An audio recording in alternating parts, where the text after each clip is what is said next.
Total Sport Live. BBC Radio London. A very good afternoon to you from Craven Cottage. My name's Andy Rowley, and coming up on Total Sport this afternoon, we have live commentary of Fulham against Tottenham from here on the banks of the Thames. We're also bringing you Crystal Palace's game at Manchester United, and we'll be looking ahead to that big one between Arsenal and Chelsea, which comes up later this afternoon. We will also bring you all the latest sports news as it happens and wrap up what occurred yesterday. Robert Elms will continue right now on 94.9 FM, but here with BBC Radio London Sport on digital, it's live commentary of Fulham against Tottenham, with Fulham looking to do the double over Spurs for just a second time in their history. And the team news is in. Fulham make two changes. Joachim Andersen ill, so Bernd Leno takes over with the armband, and Issa Diop comes in to the heart of defence. The other change sees the new signing in January, Oscar Bobb, come in for Kevin on the left of their attack. So it's Bernd Leno in goal, a back four of Kenny Tete, Issa Diop, Calvin Bassey and Ryan Sessegnon. Sander Berger and Alex Iwobi are the deep line midfielders, with Emil Smith-Rowe ahead of them, and then Harry Wilson and Oscar Bobb are either side of Raul Jimenez, who got them off to such a good start against Sunderland. Meanwhile, for Spurs, it's two changes. Dominic Solanke comes into the attack. Pape Sarr drops out. He's onto the bench, and Pedro Porro comes in for Jed Spence, who's not in the squad at all. They go with three at the back again. They've got Guillermo Vicario in goal, a back three of João Pellegrini, Radu Dragusin and Mickey van der Ven, the skipper. Archie Gray's the left wing back, with Pedro Porro on the right. Conor Gallagher and Yves Bissouma in the heart of midfield, and then Xavi Simons behind Randall Kolo Muani and Dominic Solanke up front. Well, there's a lot riding on this, I think it's fair to say, for both teams. Fulham, well, the opportunity is there to try and push for European football at the end of this season. Of course, they have got the FA Cup to play for as well, with a tie against Southampton upcoming. But for Spurs, the need, a lot of people would feel, is even greater. I was looking at the odds before the game, and they've dropped to 5-1 for relegation, and that's where you start to think there's real money being piled on. They've got 11 games to try and save themselves in the Premier League. I'm delighted to say that alongside me for live commentary this afternoon from here at Craven Cottage is the former Premier League striker Bradley Allen. Good afternoon to you, Bradley. Good afternoon, Andy. There is real jeopardy, isn't there? I know West Ham couldn't get the result they wanted yesterday up at Anfield, but Tottenham do need to start picking up some results, otherwise it's starting to get very nervy as they get towards those last few games of the season. Yeah, it's a hugely important London derby again this afternoon here at Craven Cottage for different reasons. I think the sense of anticipation amongst the Fulham fans in what's been a stable, excellent season in many regards, and with fixtures up and coming on paper that are more than winnable, and as you just mentioned, an FA Cup tie coming up against Southampton. This could be a fab season if you're associated with Fulham, if they have a really strong finish. For Spurs, well, you know, they're in serious trouble. They're not been playing well for a good while. They've chosen to sack Thomas Frank. They've got this Croatian manager in who is going to sort of be a firefighter, really, Andy, between now and the end of the season. And they've got Crystal Palace on Thursday as well at home. They've got some massive games coming up, and they really need to quickly arrest their slumping form in the Premier League by trying to get something and actually build some confidence, because you mentioned West Ham. Are they going to win 5 or 6 games between now and the end of the season? Well, they're improving. They've been a bit more solid. You know, that would have been a coupon buster if they'd have won at Anfield yesterday, really, but they scored a couple of goals. They had attacking moments, and in Somerville they have got a player in form that can score. Spurs have certainly not got that. They were sort of soundly beaten in the North London derby last Sunday at the Tottenham Hotspur Stadium.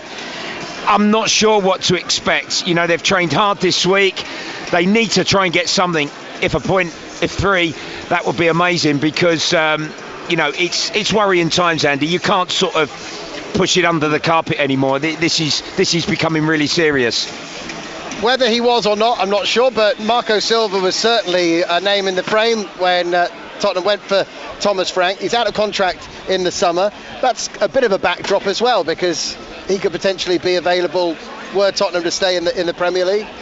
Yeah, that's an interesting take, and perhaps for our summer days. We've obviously got a lot more important football to play before then, but I think he's one of the few really of Premier League managers, Marco Silva, that's been given time, that's been allowed to build something, and has had that consistency here. He's got a superb squad, and when there were nerves early season with their inconsistencies and their results, I didn't really have any fear, because I watched them a few times, and Andy, you could see in games they had clearly an idea of what they're doing. Yep. There was a little bit of luck that went against them. Some of the players were not quite up to speed, you'd say, in August and September. It took them a while to hit the ground running, but once they certainly did, and you'd probably say their victory at the Tottenham Hotspur Stadium, from then on in, they've been really good. The start of that match, we have to mention that was extraordinary, wasn't it? Absolutely, yeah. It's a poor mistake really by Vicario on that afternoon,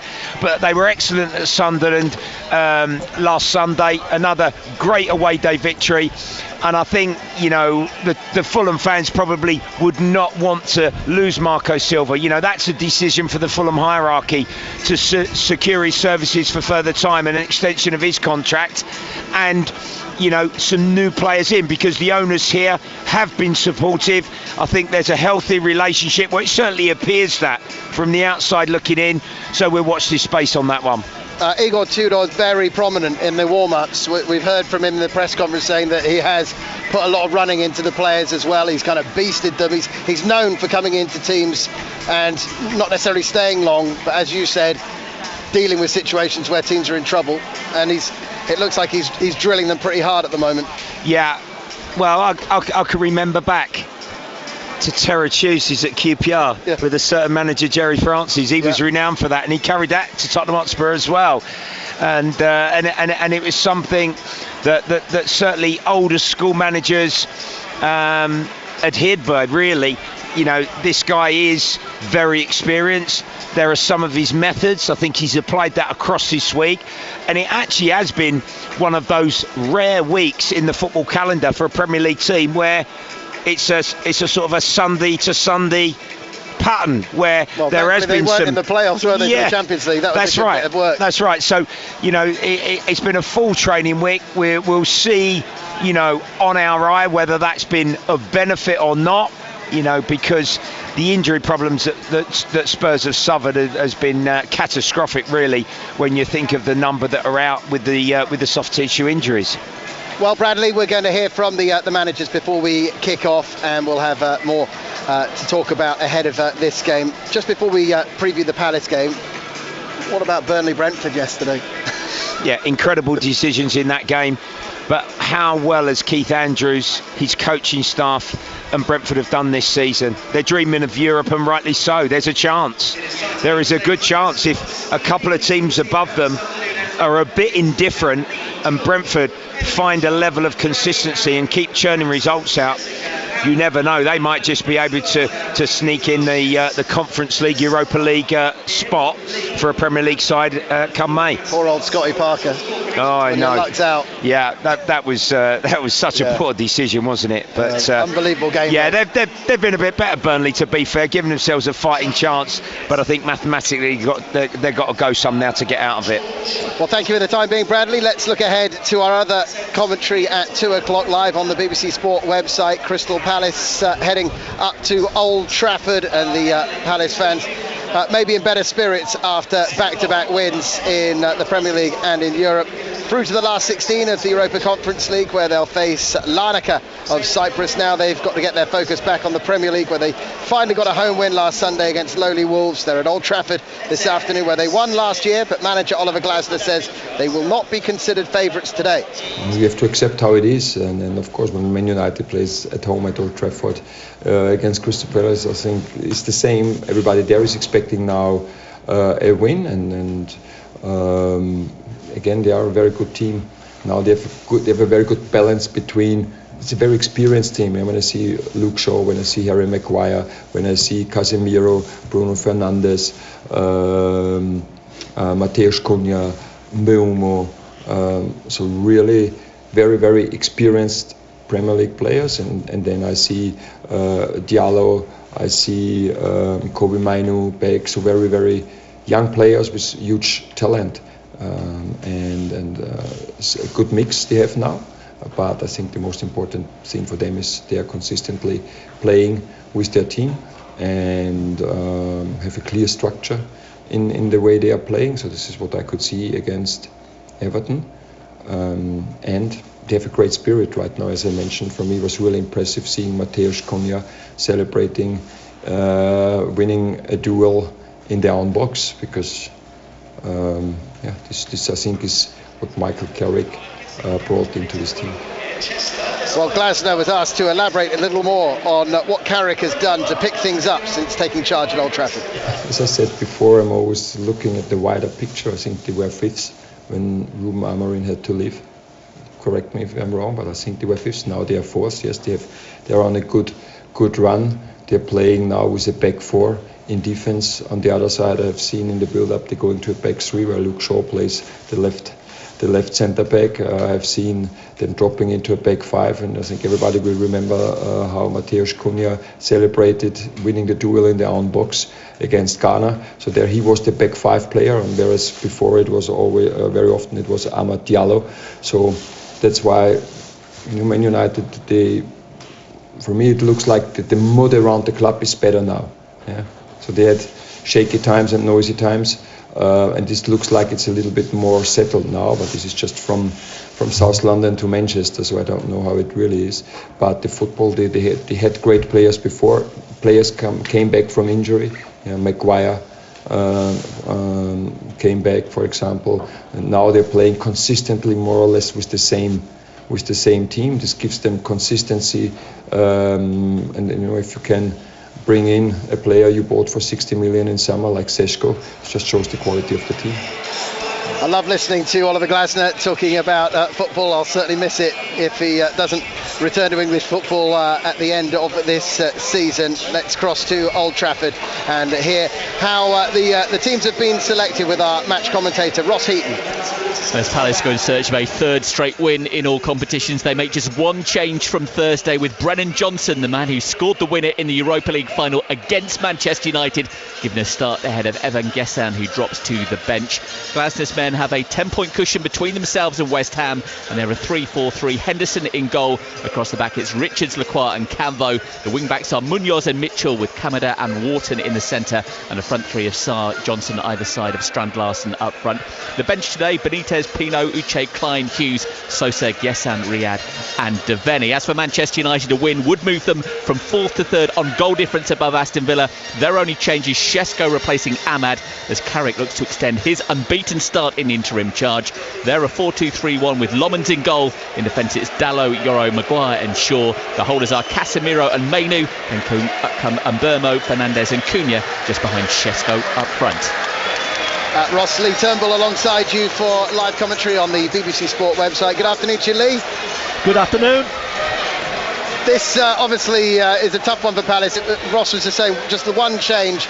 I mean, he's asking the players to go deep in the well, isn't he, this season, just due to numbers, the amount of injuries they've had. But it's tough, isn't it, when you go to Manchester United, who are, on a good run, but also have no European football, no cup football to distract them. Yeah, let's be right, Man United are absolutely flying at the moment. 5 wins and a draw out the last 6. The Michael Carrick effect, does he get the job permanently? That's the big question around Old Trafford, I think. But also, Palace come into this game, and as you rightly said, a hectic schedule, a really hectic schedule of European football. And Man United have had the relief of that, although I wouldn't have thought the bosses at the club would be too pleased that they weren't in Europe this year. But certainly this Man United team at the moment are going to be, in my opinion, in the top 4. And this will be a real tough game for Crystal Palace. They're 10 points clear of West Ham. In my opinion, Palace will stay in the Premier League, obviously. There's talk about the manager, which gets louder and louder, about Glasner, whether he's going to go to Red Bull, whether he's going to come here to Old Trafford potentially, or end up in Europe somewhere. So it's an intriguing fixture for Palace in many respects. I don't think a lot of people, probably outside of the Palace camp, will give them a lot of hope in this game today. But they have got firepower. Strand Larsen up front, as we know. he can be effective at this level. I really like Adam Wharton. He's from not too far from these neck of the woods, a Lancashire boy.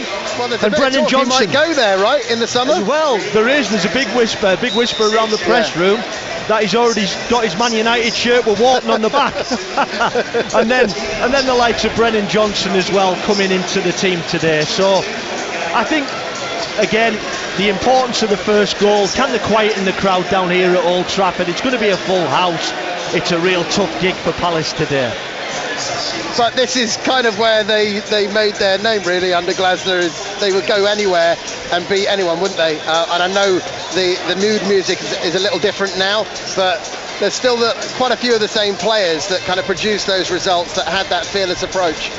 They did. Don't mention Macclesfield. That's only 8 miles down the road. So don't mention Macclesfield. No, whatever you're you do. allowed to mention that name again around Palace. No, not at all. One of the greatest cup upsets ever, wasn't it? But listen, Palace have got some talented footballers in their squad, and I'm sure Oliver Glasner will have the boys fired up.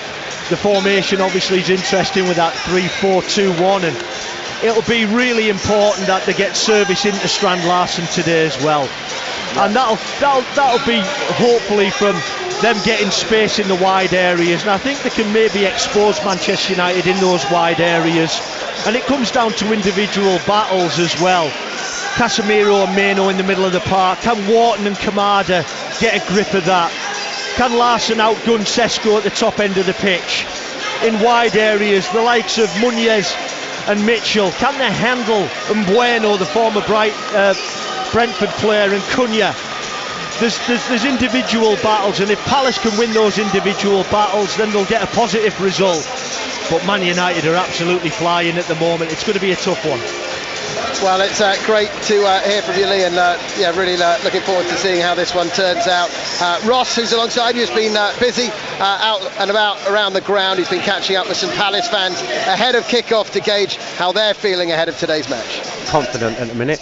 I think we're going to get a result here today. 2-1. 10-point gap between Palace and the relegation zone now. Is that enough? Do you feel comfortable? No, I think we've got our players back. I think we'll be all right now. How do you feel about the season generally? Because last season was so special for so many reasons. We heard the news about Oliver Glasner deciding that he's going to step away. A bit of discontent at points during the season with the fan base. Is that calming down a bit now? Yeah, well, I hope so. I just hope he does his job to the end of the season, like he said he's going to do. So, we hope we're going to go on a run now. We have had some injuries, so I think that's been the problem. Hopefully he's not lost a dressing room. Optimistic. We've had a good track record recently against them, including a 4-1 at home. A slight upturn in form, especially we've got 2 in the trot now. Tight game, I think 2-1 Palace. How do you feel about the league table now? You've got a 10-point gap between Palace and West Ham. It was a little bit closer than that not so long back. Are you feeling a bit more comfortable now? Yeah, I was never really in doubt of getting relegated. I was more focused on the European run after being knocked out of both domestic competitions. So like I said, I'm not worried about it. I'm more focused on Europe. Well, Ross also had a pre-match chat with the former Eagles forward Clinton Morrison about his old club. Clinton, your old club here at Manchester United today. What are you expecting from this one? No, it'll be a tough game against one of the, if not the informed team in the Premier League. So it's always going to be difficult. But getting a couple of wins that Palace have had recently, I think gives them confidence. But no, you're always going to make Man United favourites the way they're playing. But you never know. They've come here over previous seasons and done well. Don't have to be hard to beat. But no, this is the real test because they're a good team, Man United, under Michael Carrick now. What have you made of the season for Palace generally? Still favourites for a European competition. Lost some big players, but some really exciting new players coming in as well. Yeah, but it's been a bit of a up and down because of all the stuff that's been happening with the manager, losing your captain Mark Gay, your best player. But it still can be a positive season, as you said. They've still got a chance of maybe finishing in the top 8, which is not too bad, and winning the Europa Conference League. So all the talk, the outside noise that they've heard at Palace, if they can stick together, get a positive result today and kick on, I think it still could be a successful season. Just finally, do you think Palace can win the Conference League? And in terms of the person that comes in to replace Glasner, what kind of candidate would be a good fit? No, yeah, you're right. I do think they can win the Europa Conference League. I think Oliver Glasner is still a good manager, and he's won European trophies before, so he's got the experience. I think the manager, I'm looking at it, and probably someone like a Thomas Frank. I'd even look at someone that's saying like a Robbie Keane, who I like a lot and played with him and know how much detail he is about football, and Frank Lampard. They're the three that I want in my head. I know Coventry City fans will be going mad, one of my old clubs, but they're the three that I would love to be at Crystal Palace. Clinton Morrison, interesting his runners and riders for that role, Bradley. We know it is going to be up for grabs, and it's a great position for a lot of managers to go into, isn't it? Yeah, big decision for the Crystal Palace owners to sort of make, replacing Oliver Glasner. You know, he's had his troubles in more recent times. He's gone public upon, you know, his imminent departure now at the end of the season. So that needs to be resolved, and they need to appoint someone that can bring them further Premier League, you know, stability. Now, there's a good number out there, and Clinton's take on that, you know, a great former player, two former players themselves, Robbie Keane and Frank Lampard. Yep. That would be something. They went down that road though with a Dutchman, didn't they, Frank de Boer, and that didn't last very long. Yeah, so good point. You know, they need somebody that's going to be sort of steady at the till and you know, give the Crystal Palace fans what they want, which is a really competitive outfit at Premier League level. Also 2 o'clock, Brighton against Forest. West Ham fans will be keeping a close eye on that one. And of course 4:30, Arsenal-Chelsea. And Bradley, an interesting game in the title race north of the border as well. Yeah, what a game. 2-0 behind Celtic, and they've just scored a late penalty to take that 2-2. A few injury minutes there, but will Hearts be happy with a 2-0 draw? I think they will, because they won yesterday against Aberdeen, I believe. So a further points advantage for them. It could be, you know, the first title going not the way of the old firm for 40 years. Well, incredible. Apparently Sir Alex was at Aberdeen as the Aberdeen game as a guest of honour. Yeah, because he was the last one, I think, in 1986 with Aberdeen. So yeah, that would be amazing if Derek McKines and the Edinburgh club do it. I heard that Derek McGuinness said that he'd got a very nice bottle of red for Sir Alex Ferguson, and it hadn't actually made it home. He knew he enjoyed a bottle of red. Well, that's all going on. We'll bring you that result in the Scottish Premiership, but also we'll keep you up to date with what's happening in the other 2 o'clock kickoffs in the Premier League. But this is our focus here as far as our commentary with BBC Radio London Sport on digital is concerned. Let's hear from the Spurs manager Igor Tudor. His first game in charge was that loss in the North London derby. They've since found out their Champions League opponents will be Atletico Madrid, and Tudor says they're dealing with a busy time. In the moment we can also discuss about what you said, but in other ways, it's a beautiful competition to play. Everyone wants to play. So the problem is the lack of numbers of player, amount of player we have in the team. That's the problem. Because if you need to play every 3 days with 10, 12, 13, and then you get, you know, that's the problem. Not that we play Champions League or not. Also, is spending. It's not about only spending physical energy, but also mental energy. When every game for us in the league is a final. So not ideal situation, but he discussed it. Well, no Tottenham managers lost their first 2 games in charge since Martin Jol back in 2004. Tudor also knows they face another big challenge today here at the Cottage. Very good team with a coach who is there for a long period. So very recognizable team in the way how they do things. Very serious team.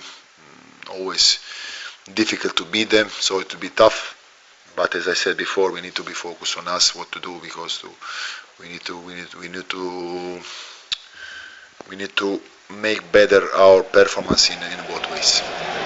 We're 6 minutes away from kick-off here at Craven Cottage for Fulham against Tottenham Hotspur. Let's hear from the Fulham side of things now. Their manager Marco Silva says his team can't afford to underestimate Tottenham this afternoon. Fulham have a great recent record against Spurs, who were also yet to win a league game this calendar year. But Silva says these are the games you have to watch out for as a manager. Last 4, I think we won 3 and drew 1. If I'm not wrong. But okay, now is another one, and you have to prove again our quality, what we are capable to do, knowing that you are playing. I know that the position they are is below their standards. The season is not being the best, but I have the enough experience and maturity to know what sometimes is so tricky to have this type of games and underestimate a group of players and the club that is they want to react, and let's hope we don't give them the good day for them to react, and we can be in our best level, because we need at our best level. Well, Silva wants to focus on themselves rather than second guess Spurs under their new manager. It's not important for us to talk much about Tottenham. We respect really them. Big club with some great players, even with I don't know, right now 9-10 players out of the not in conditions to play, and you can feel it at individual point of view. See the quality around the place, even with some big names and players injured, speaks about themselves and the quality they have. All the other things, focus is about Fulham, us, what we can do, playing at Craven Cottage, all that stuff. Let's talk a little bit more about ourselves. That is the most important thing for me. Well, that was Marco Silva speaking ahead of this big game for Fulham against Tottenham. Fulham looking to try and keep up their excellent form over Tottenham and in general, and they've got that FA Cup last 16 tie against Southampton to come as they look to make it to the quarter-finals like they did last season when they were knocked out by the eventual winners Crystal Palace. Well, here come the two sets of teams. Fulham and Tottenham emerging from the tunnel in the corner of the stadium here at Craven Cottage. If you've ever been before, you'll know it's fairly unique in world football to have the players emerge from the cottage in the corner of the ground in this old Archibald Leach stand, and then head across the pitch towards the far side of the stadium where the dugouts are.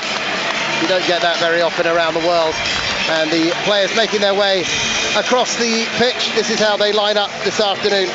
Fulham have Bernd Leno in goal, and he captains the team in the absence of Joachim Andersen this afternoon.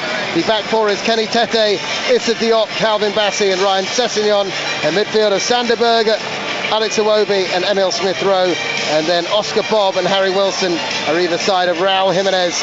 Up front for Spurs, two changes for them as well. Dominic Solanke comes in up front, Pape Sarr drops to the bench, and Pedro Porro comes in for Jed Spence, who's not in the squad at all. They have Guillermo Vicario in goal. Looks like a back three, but we're just wondering if it's going to be Paulinho or Pedro Porro who are in that back three alongside Radu Dragusin and Mickey van der Ven. Archie Gray will be one of the wing backs, either with Pedro Porro or Conor Gallagher, and then Yves Bissouma in the midfield, possibly alongside Paulinho, with Randall Kolomoani and Dominic Solanke supported by Xavi Simons up front. All will be revealed as far as that formation is concerned very shortly, but the two sets of players are just shaking hands on the far side of the field in front of the Riverside stand, that magnificent structure that went up either side of COVID. It's transformed this stadium, Bradley, and I imagine the view from the very top where our colleague Jamie Reid finds himself is absolutely magnificent. And what a game we've got in store. Two teams that badly want it for different reasons. A wonderful setting. I love coming to Craven Cottage because it has a sense of old and new. We look across at that spectacular stand on the banks of the Thames, and there's a sense of anticipation. No surprise really amongst the Fulham fans. They feel that the confidence within their players, the form that they're in, and home advantage, they can get another positive result. And it would be, of course, the first time in over 20 years of a double in the Premier League. I think the last time was 2003-04 season. So that's a challenge for Fulham this afternoon. Tottenham Hotspur coming out of form really, but they need to dig deep and find something for their new manager. Well, Bradley, the way Tottenham have gone at the moment, they just need something to go their way really, don't they? Just to kind of kick-start things, because That's dreadful to not win a single league game in January and February. I think it's only happened 3 times in their history. We're moving into March now. It can't go on much longer if they're going to change things around. Well, how valuable confidence is, and just something from today's game will give them a semblance of confidence going into another London derby against Crystal Palace on Thursday evening at the Tottenham Hotspur Stadium. Because if Spurs were not to perform today and not get a good result, Andy, could you imagine the pressure going into that one on Thursday? It would be absolutely enormous. Looking at what Fulham have done as well, Bradley, it's the latest player to come in. I mean, if you think about Marco Silva bringing them up from the Championship, what they've done, they now seem to have 2 players for every position. Great strength, a lot of quality. Oscar Bobb, I watched him in the game at Stoke in the FA Cup. He was absolutely electric, so the fans are really loving it at the moment. Yeah, I think if you look at sort of Smith Rowe, Wilson's had a fab season. Bob, big money signing from City. Great to see Sessegnon fit and playing this afternoon. Iwobi, there's players there in 1v1s that have got real skill, guile. They're prepared and have the confidence to try things. So Spurs have got to defend very, very well today. Bradley Allen, the voice you can hear alongside me, Andy Rowley, as the ball is launched into touch almost immediately from the kick-off. A few people taking cover as it comes into the stand just next to us.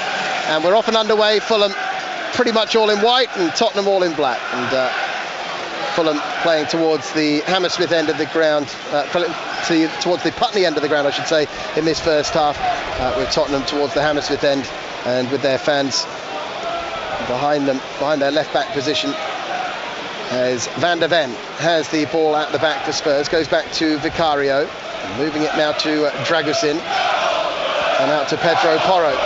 He sent it up the right touchline for Bissouma and Kolomoani to chase. Bassi is across, and the Nigerian international clears that out.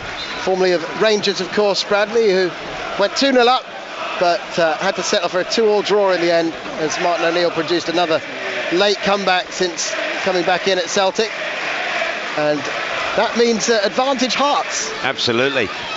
What a comeback that was, but a big result in the Scottish SPL.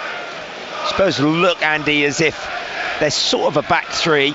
Gray on that left-hand side is pushing on a little bit, and Porro with Dragusin and Van der Ven are 3 defenders supporting goalkeeper Vicario here. Dragusin playing it short to Pedro Porro. His ball up the touchline is blocked by Bob, and it's gone out for a throw into Spurs on their right-hand side. You've had a brief chance to look at the formation, Bradley. What Jim Palina seems to be playing in midfield, but dropping back in at times. Yeah, he's like a number 6.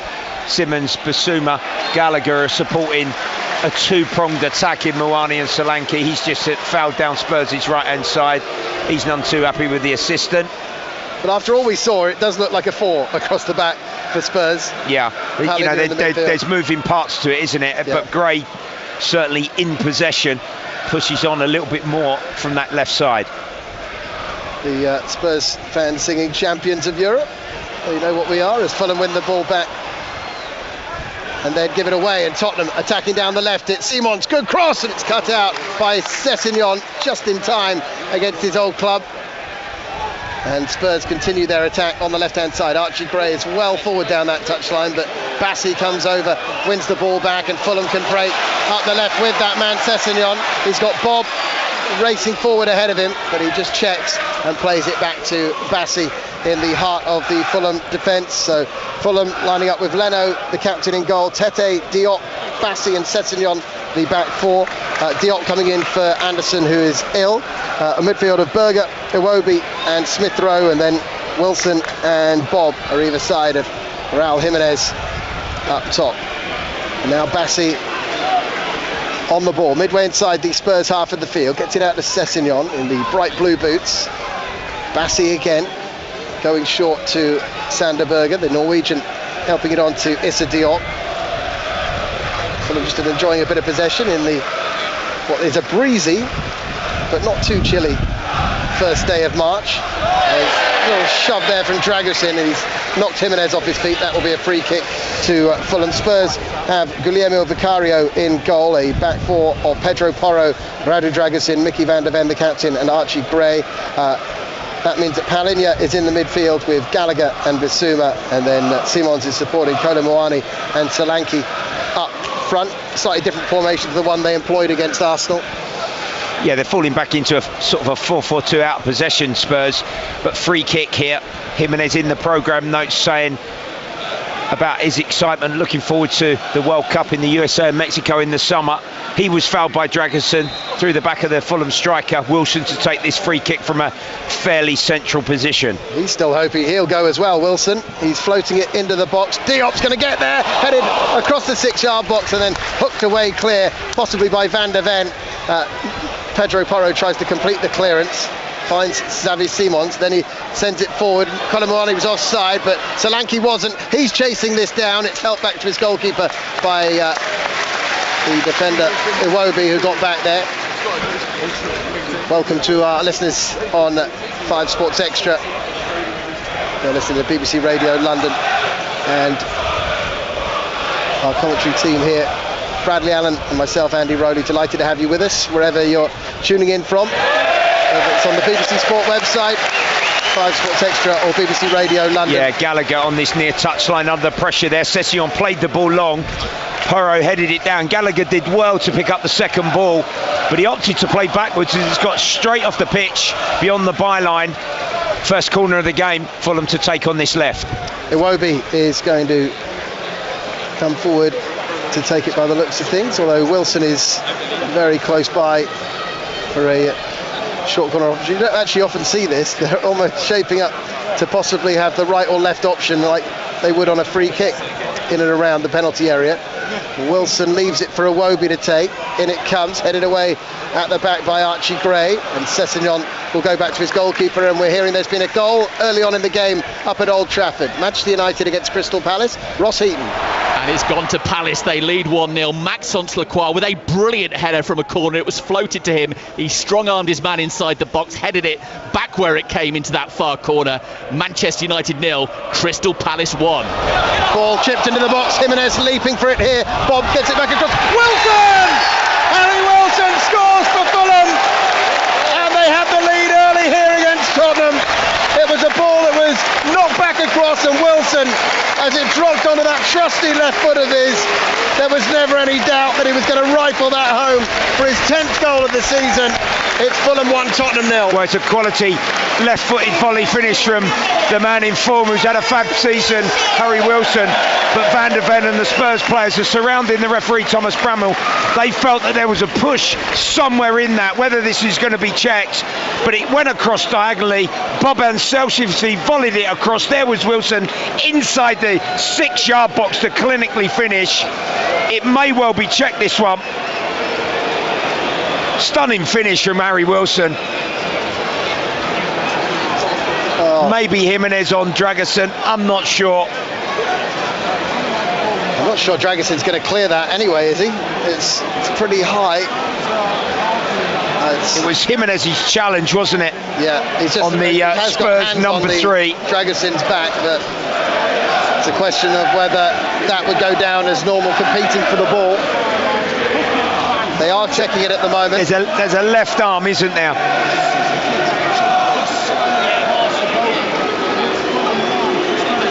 Wilson lashing it past. Beautiful goal, wasn't it? Vicario, brilliant connection on the volley. Lovely balance, let the ball fall, volleyed in, super finish. But we've got to wait. Igor Tudor. Well, he's pretty adamant, demonstrating that there was a push to the 4th official. Jimenez going up for it. There's no doubt that he has made contact. Well, he had one like that against Gabriel, I think, at the Tottenham Hotspur Stadium in the North London derby, and the goal was disallowed at 3-1. Is it enough that little shove? The goal stands. Tottenham can say that there was contact, but the referee, or the VAR in this case, have decided that there was not enough. Well, the Tottenham head coach is not happy with the fourth official. He feels that that's a clear and obvious error, but it's the Fulham fans that you can hear. They're in front in this London derby. Harry Wilson, the scorer.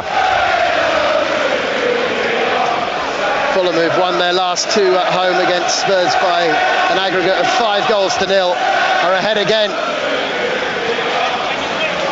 They've won 3 of their last 4 against Spurs, and would not have come into this game with the kind of trepidation you would have expected a few years ago in this fixture, which Tottenham used to win with such regularity.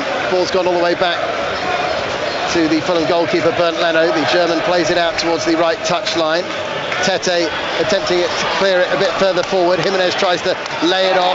Tottenham getting in each other's way as they try and win possession back, and it's out to Oscar Bob on the left-hand side. He's got Sessegnon on the overlap. Here he comes. Sessegnon's cross! Cut out by Dragusin, who puts it behind for a Fulham corner. If Spurs are not careful, this is going to be game over. A sweeping attack from the team in white across the Bob. Wonderful sprint and overlap from Sessegnon, and he's tried a hard and low cross. Credit to Dragusin and his near post defending there to clear the lines. Another Fulham corner. They're really lifted by that early goal.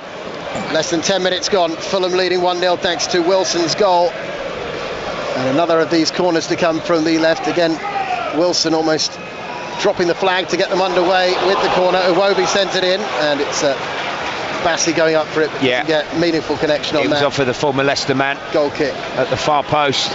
Spurs just need to 10 minutes on the clock, settle, find a little bit of rhythm here and possession, because Fulham are really good, don't they? Very confident with that start. Sessegnon and Bob down this left-hand side, they looked such a threat there when they were coming forward. Tottenham building from the back, but under pressure from the press from Fulham. They clip it forward beyond Bassey. That'll be dealt with by Leno in front of the Hammersmith end, and he bowls it out to Bassey. Centre ball forward for Jimenez, who, as you mentioned, Bradley, has got a great record. I think this will be his 4th World Cup with Mexico, which is astonishing, really, isn't it? Yeah. Terrific international service, that. But Fulham are absolutely swarming over Spurs, aren't they? They look sharp, they're about their business. That's given away though by Berger, and here go Tottenham. This is exactly why they picked these 3 to try and capitalise on moments like this. Xavi Simons didn't get the pass away. Now he tries to play it forward off the outside of his boot, but doesn't find Kolo Muani. And Fulham survived that moment. That's the last thing that Marco Silva wants, is Berger to give the ball away in that kind of position with the front 3 Tottenham have selected today, but they get away with it on that occasion. Simons just delayed his pass. There's been a clash of heads there on the halfway line. Dragusin is down for Tottenham. Jimenez, I think, he's just a little bit sharper to the ball, and there's a head collision, and Jimenez as well. You know, you think of the situation and challenge that when he played in a Wolves shirt, just a fraction late there, Dragusin, but both were honest, jumping in determined fashion to win the touch and get first to the ball there. He's had a tremendous season, Jimenez, not just the goals that he provides, but really the amount he's put into it at the age he is, with all that's going on with Mexico as well, and their home World Cup. With Muniz out injured, he had to shoulder so much of the burden. Very much so. But he is a key player, like you mentioned, the focal point of this attack. It gives Fulham the option to sort of play a little bit more direct. He can take the ball in under sort of pressure against the big centre halves that you play against in the Premier League. He's got a deft touch, he flicks the ball on, and he's brilliant at attacking crosses in and around the penalty box. I'm just speculating that we might be seeing a tiny bit of sunshine, which we didn't really see anything of in the first 2 months of the year. No, bit chilly here on the banks of the Thames, but the sun is now gloriously out, and as we mentioned at the top of the game, it's a stunning setting here, and we're blessed, really, aren't we, to come and watch our football on this Sunday afternoon. Certainly are. Great occasion.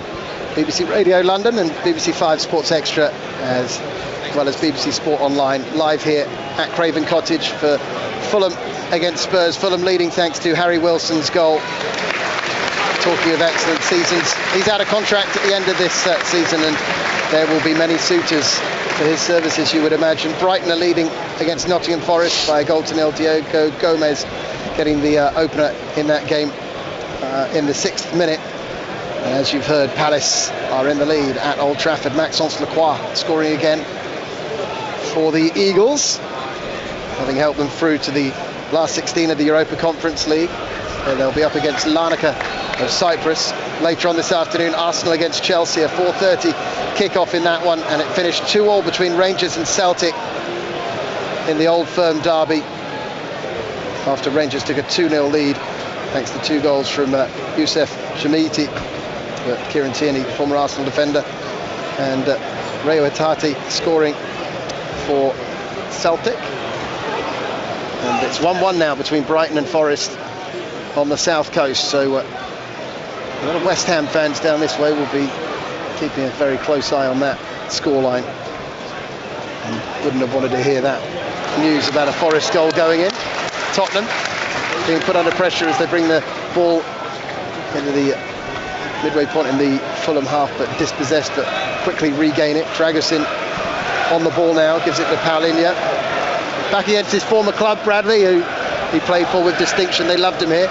Yeah, in what's been a really tough season for Spurs. The man on loan from Bayern Munich has been one of the better performers, you'd have to say, with his enforcing qualities, but he was definitely a fan favourite. Good move from Spurs down to the right. Solanke getting the ball back across, headed away from around the penalty spot. It's going to be hit from distance by that man, Paulinho. Thought he dragged it wide, but it's actually taken a deflection. It will be a corner to Spurs. Yeah, he supported the plate, anticipated the headed clearance, second ball towards the edge of the Fulham box, and with the volleyed attempt it took a faint touch on its way through to deflect out. Javi Simons on Spurs' left will deliver this set play. So across goes Simons. He's going to spot this one up. Right, and they've just taken the lead again, thanks to Danny Welbeck against Forest.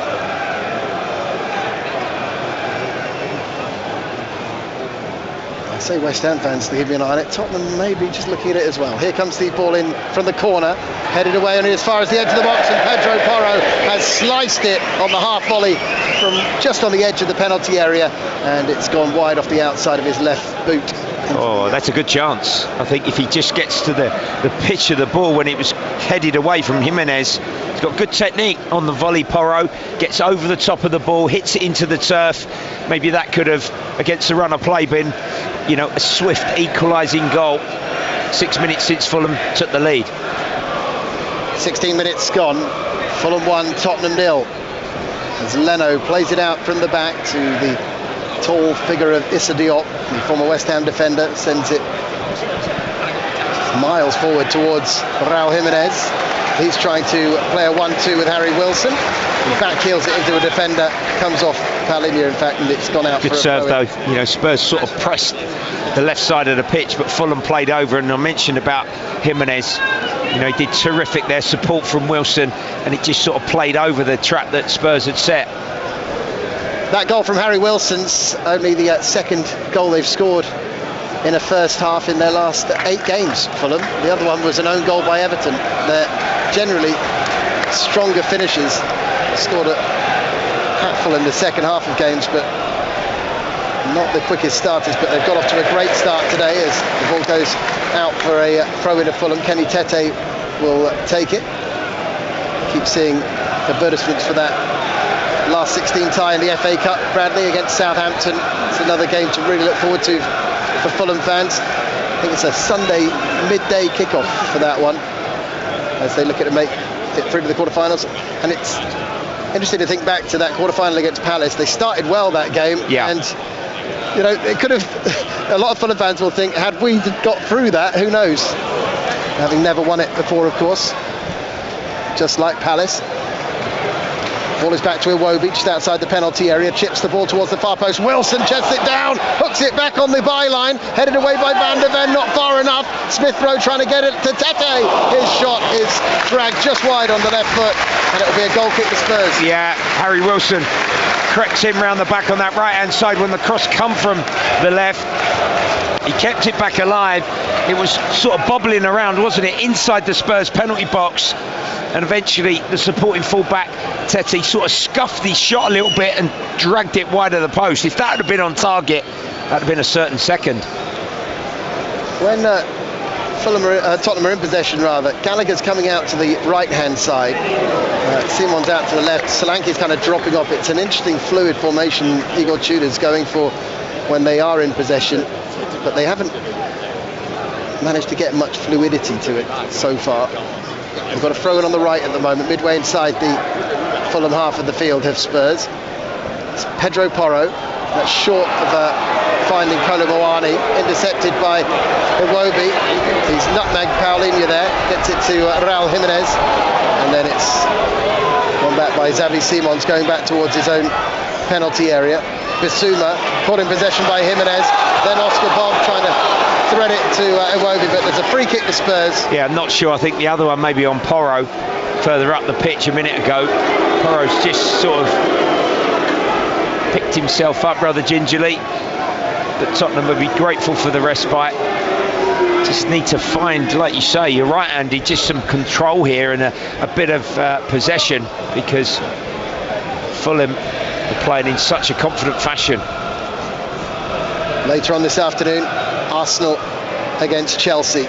The leaders looking to respond after the victory for Manchester City against Leeds yesterday. Well, that build up to that game at half-time. Here from both managers and our reporter at the Emirates as Pedro Porro comes forward down the right. It's a good first touch by Solanke, then has to get it out from under his feet at the second touch. Now in comes the cross from Pedro Porro, and it's gone to Kolo Muani, whose touch lets him down, and it's out for a goal kick to Fulham. 20 minutes gone. Yeah, Fulham fast cross 1-0. from Spurs' right hand side. It sort of got flicked, and he was outside the frame of the post there, Muani, in his first touch. Wasn't quite of the required quality, and Leno will take his time on the restart. Fulham goal kick. Well, they were streaming through the park and along the Putney Bridge on the way here earlier today. Really great scene when you see the fans approaching the ground for a London derby here at Craven Cottage. As Jimenez scrambling to try and hold on to possession there. Solanke's got it off him. He's worked his way into the penalty area. Shot is blocked. Comes to Xavi Simons. He's set it for Bissouma. Back to Solanke. Smith Rowe ratting around trying to win that ball back, but it's still in Tottenham's possession. And Van der Ven will play it forward down the left to Simons. Simons off the outside of his boot to Bissouma. He's kind of getting a second chance with Spurs. It looked like he might be on his better. way. Just a sort of a bit more intent here from Tottenham Hotspur. The ball's going into Solanke in and around the Fulham penalty box a bit more freely. Gallagher tackled on the touchline. Sessegnon has won his team a throw-in as it flicks off the shin of Gallagher, and it will be a throw-in to Fulham. Almost midway inside the Fulham half of the field. 1-0 Fulham lead here at Craven Cottage. Fulham coming into the game in 10th place in the Premier League, but still very much with a potential European push in mind. Tottenham very much with other thoughts in mind. 16th in the table, 29 points, and without a league win in this calendar year. Much work to be done for them, and a huge game on Thursday coming up at home against Crystal Palace. Which will be live with BBC Radio London this Thursday evening, same night as the London Football Awards, Bradley, which are always interesting to see how they play out. There's some great candidates for London Manager of the Year, I would say that, for starters. If you think of how well Andy Woodman's doing. Yeah, he would be my vote. Quite brilliant, really. But then you've got the likes of Alex Neil and Keith Andrews, Mikel Arteta. It's a hard category, that one, I would say. That's going to be a good watch, that. Ball is with Smith Rowe.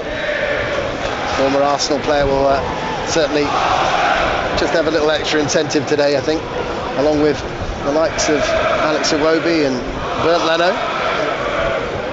Sessegnon back to Bassi.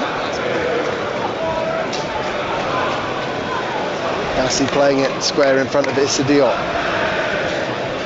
Out to the right they go.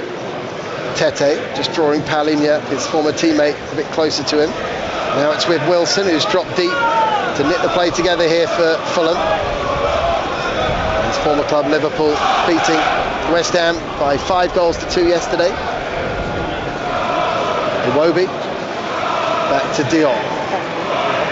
Archie Gray pressing very high up the pitch as it's clipped forward by Wilson, looking for Oscar Bob. So over the head of the Norwegian. He tries to latch on to the loose ball. Dragusin should get there first, and then he hooks it miles forward. Leno's just got to watch that carefully in case there's a dodgy bounce. Yeah, there is a little bit of a breeze, isn't there, inside the stadium? He just fly out the clearance. It's actually on target. All of 60 yards, he booted it down the pitch, Dragusin. But there's a clear idea and confidence in what Fulham are doing as and when they build in possession through the middle of the pitch or over. And they've got a goalkeeper that's very efficient with his feet as well. He serves a really nice pass, doesn't he, Leno? He certainly does. Great signing, I think, for Fulham. Had some good keepers down this way, haven't they? Edwin van der Sar, before he went to Manchester United, was one of the best. Here's Kolomuani driving into the penalty area. It's a superb tackle from Issa Diop, perfectly timed, just as Kolomuani was pulling the trigger. Now Fulham trying to break forward. Sessegnon's pass, if it had been a little better for Oscar Bob. He was fully committed, wasn't he? Half space run, accelerated onto it, and Muani, one thought in his mind from our commentary position, we were right behind it, and he just flew across and slid in as the striker went to hit the ball. Good last-ditch challenge there from Diop to the rescue. Bradley Allen alongside me, Andy Rowley, live here at Craven Cottage, where it's Fulham 1, Tottenham 0. Harry Wilson's 10th goal of the season, separating the sides. We're listening to us on BBC Radio London, BBC 5 Sports Extra and BBC Sport Online, as the ball goes all the way through on a Tottenham attack and out for a goal kick to Fulham. Leno spots it up, and those Tottenham fans still giving great support despite the season they're having. Yeah, they would have travelled, of course, with ticket allocation in number from north to West Underley this afternoon, and they're trying to sort of get behind their side. This is not done just yet, but you feel if Spurs are going to get something, they probably need to get back level, don't they, before that half-time whistle. Harry Wilson, who scored, of course, that incredible goal in the game up at Tottenham Hotspur Stadium earlier in the season, where Vicario went walkabout, Bradley, and Wilson just played it in from the touchline. He's got another one today.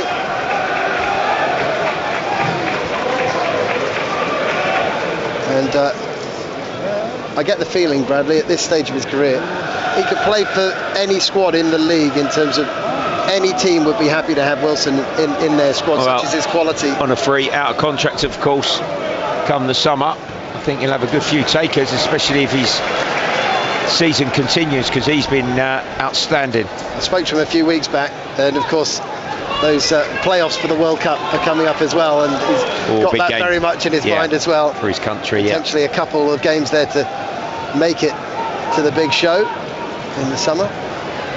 Wilson on the ball just inside his own half, plays it back to Diop. Now Berger, former Burnley midfielder, plays it to Bob. Now it's with Bassi. Smith Rowe. Sessegnon back to Bassi. Really neat, quick passing from Fulham. Then a great run by Wilson. He's actually collided with Gray as he was chasing that ball, and was just checking where Gray was. He was trying to shield it back to his goalkeeper, and it's back to Vicario for Spurs. 1-0 Fulham lead here at Craven Cottage against Tottenham. Let's find out the latest in the match at Old Trafford between Manchester United and Crystal Palace with Ross Heaton.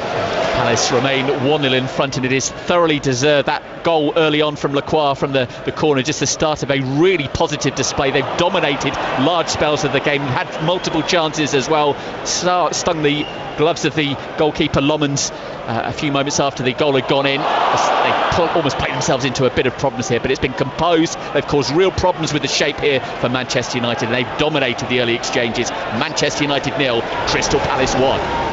What a scoreline that is, and you can listen to that game live on the BBC Sport website right now.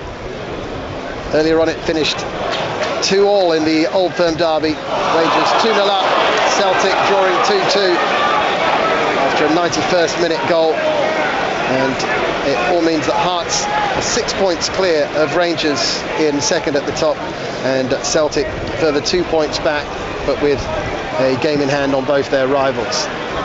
Ball is out on the left touchline. Spurs battling to keep it in with Kolo Muani, but Bassi just hounding him all the way, and it's out for a throw into Fulham. Yeah, ball in behind. Done that a few times, Spurs, but Bassi from his left centre half position was all the way across to Fulham's right on the cover, 1v1, used the touchline as his friend, challenged Muani, and the Spurs striker had the final touch, Tete to take the Fulham throw in. Excellent defending. Basuma touching it down for Paulinho, and then it's gone out for a throw-in to Spurs on the left-hand side. Tete thought it might be theirs, but it's gone Tottenham's way, and Archie Gray will take it. What an extraordinary first couple of years at Tottenham for him, having been in the Championship Team of the Year in his final season at Leeds. Bradley, he's won a European trophy, but he's been called upon possibly more than he even expected, but also had a couple of league campaigns that have been very, very tricky. Absolutely. You know, a penny for his sorts, and you know the development that he's gone through in a Tottenham shirt, and the versatility that he's shown. Lovely flick from Jimenez. Fulham can't quite get onto it. Porro on the cover there. Well, another player we should mention, Bradley, a player you know very well, Mikey Moore, up in that Old Firm derby. What a season he's been involved in. Yeah, he scored last time out, didn't he, in that same fixture. Got to play one another again pretty quickly next week in the Cup, but the experience that young Mikey would gain in those particular fixtures, brilliant for one so young. A player that Bradley's been involved with coaching at Tottenham Hotspur, and a player with a very, very bright future, playing in a cauldron. It's no doubt do him great good for the future. Solanke controls the ball, gets it back to Pedro Porro, swept across the pitch by Pedro Porro. It was actually quite a dangerous pass, that one, but it was in between the Fulham players who were there in attack, and so Spurs can bring it forward through Mickey van der Ven. Simons back to Dragusin, now Porro. He's going to clip a ball forward, looking for Kolo Muani. Diop cushions the header down to Bassi. He's caught as he's trying to bring the ball out of defence. Didn't look like that much contact, but it's hard working, it's willing from Muani. He's got his head in his hands, he thinks it's clumsy, he's having a bit of a moan to the referee. Bassi, quite clever, got the referee to baulk that one, the bit of contact. But the problem for Spurs, a little bit of what we've seen, Andy, is apart from really Porro getting forward sometimes on the right hand side, that actual creativity from wide positions where they're not playing with no natural wingers, I think they're suffering from that somewhat. Ball is launched forward upfield by Fulham. Jimenez tries to lay it off to Emil Smith-Rowe. Now all the way back to his goalkeeper by Sander Berger. 31 minutes on the clock. Fulham 1, Tottenham 0. Here at Craven Cottage. Bassi back to his goalkeeper. You have to think how far Fulham have come since promotion, where now they look like a really good bet for a top 10 finish every season. The way they're playing with such confidence, and also a team that now are very much targeting the domestic cups as well. given how regularly they're getting to latter stages in those two cup competitions. Here's Smith Rowe, thinking it forward off the outside of the boot. Sessegnon, his cross looked a little too deep. It has gone over the head of Tete, and it's out for a throw-in on the far side of the field. It took a deflection on its way through. He might have done better there, Sessegnon. It was a lovely move from Fulham, diagonally across the pitch, right to left. Sessegnon on the overlap.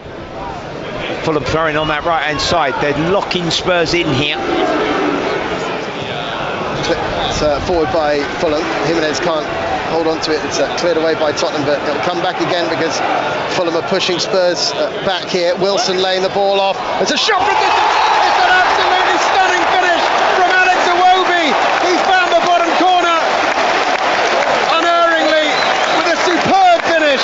The former Arsenal player has put Fulham 2 up here against Tottenham. Fulham 2, Tottenham 0. Yeah, Iwobi's looked really bright right from the kickoff, and from that throw-in they worked the ball. It was played in by Iwobi, soft set, and he just took a chance. He almost passed the ball. It's long range, possibly Vicario slightly unsighted, but it skips across the turf, kissed off the left post, the inside of it, and in for a second. Wonderful goal. Fulham 2 up. It's an amazing finish, isn't it? He's just passed it. Yeah, and it just in off the post. It just cannoned off his foot, didn't it? He opened up. Wilson's layoff, Iwobi's effort. He was at full stretch, Vicario down to his right, but he couldn't get a fingertip on it, and it's in off the post and in for a Fulham second. And now it's such a long way back, isn't it, for Spurs? The way they're playing, the way Fulham are playing, it's going to be very difficult now. Well, what do Spurs do here? They've got to firstly navigate through to half-time without conceding any more, but they're going to have to show will in and throw caution to the wind, and with the attacking array of talent that Fulham have got on the pitch, and how informed so many of their players are, they'd be licking their lips going into the second. Gallagher looking for a free kick there, got a nudge in the back from Bassi, but not given, and it will be a goal kick to Fulham. Just looking at the smiles and the laughter from the Fulham players in the celebrations as well, Bradley. That's the kind of freedom they're playing with at the moment. Absolutely. They just can't wait to step onto a football pitch, represent their side, and play with such amazing confidence. And I think we've seen that in a good few moments. The noise of the crowd. It's a really progressive football club currently, isn't it? Well, it's very tight in the middle of the table in the Premier League, but Fulham, the way they're playing at the moment, will really fancy staying in that top 10 and maybe having one of their best ever finishes in the top flight. Pedro Porro thinking the ball in field to Gallagher. He's moving forward again. Pedro Porro tries to thread it through to Randall Kolomuani. He's been shrugged off it by Bassi, but then Bassi's got 2 of them on him. Pedro Porro wins it back, gets it to Kolomuani into the penalty area. They're a bit wary of making a challenge. It's set for Basuma, and his shot deflects wide. It's going to be a corner to Tottenham. Yeah, like pulling here 15 minutes ago. An edge of the box chance when it broke off the rebound to Basuma. He had a touch, right foot volley. A Fulham defender sort of got in the way of it. It was blocked on its way through and out for a Spurs corner. So across comes Xavi Simons to take this corner from the right-hand side.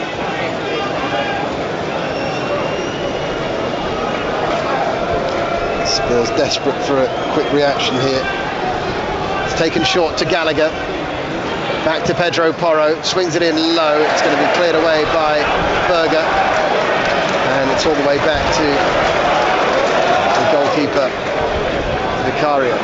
Forward it comes again. Jimenez just trying a deft header back to his goalkeeper.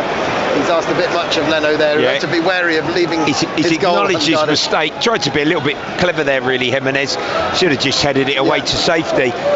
The thing was, Leno couldn't leave his goal untended in case Jimenez got his header wrong, and the header was quite wide of the goal, and he couldn't scramble across quickly enough to catch it, and it's out for a Tottenham corner, which Simons will take from the left-hand side.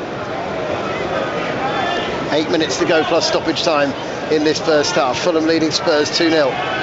Simons, one hand in the air, floats in the corner. So clipped goalwards by Dragusin. He's underneath his volley. Oh, what a chance. And it's over the bar. He knows. It was his weaker left foot and it just drops him 7 yards out. Poor marking from Fulham defensively, and Dragusin just swung his left boot at it and he's put the ball high over the crossbar.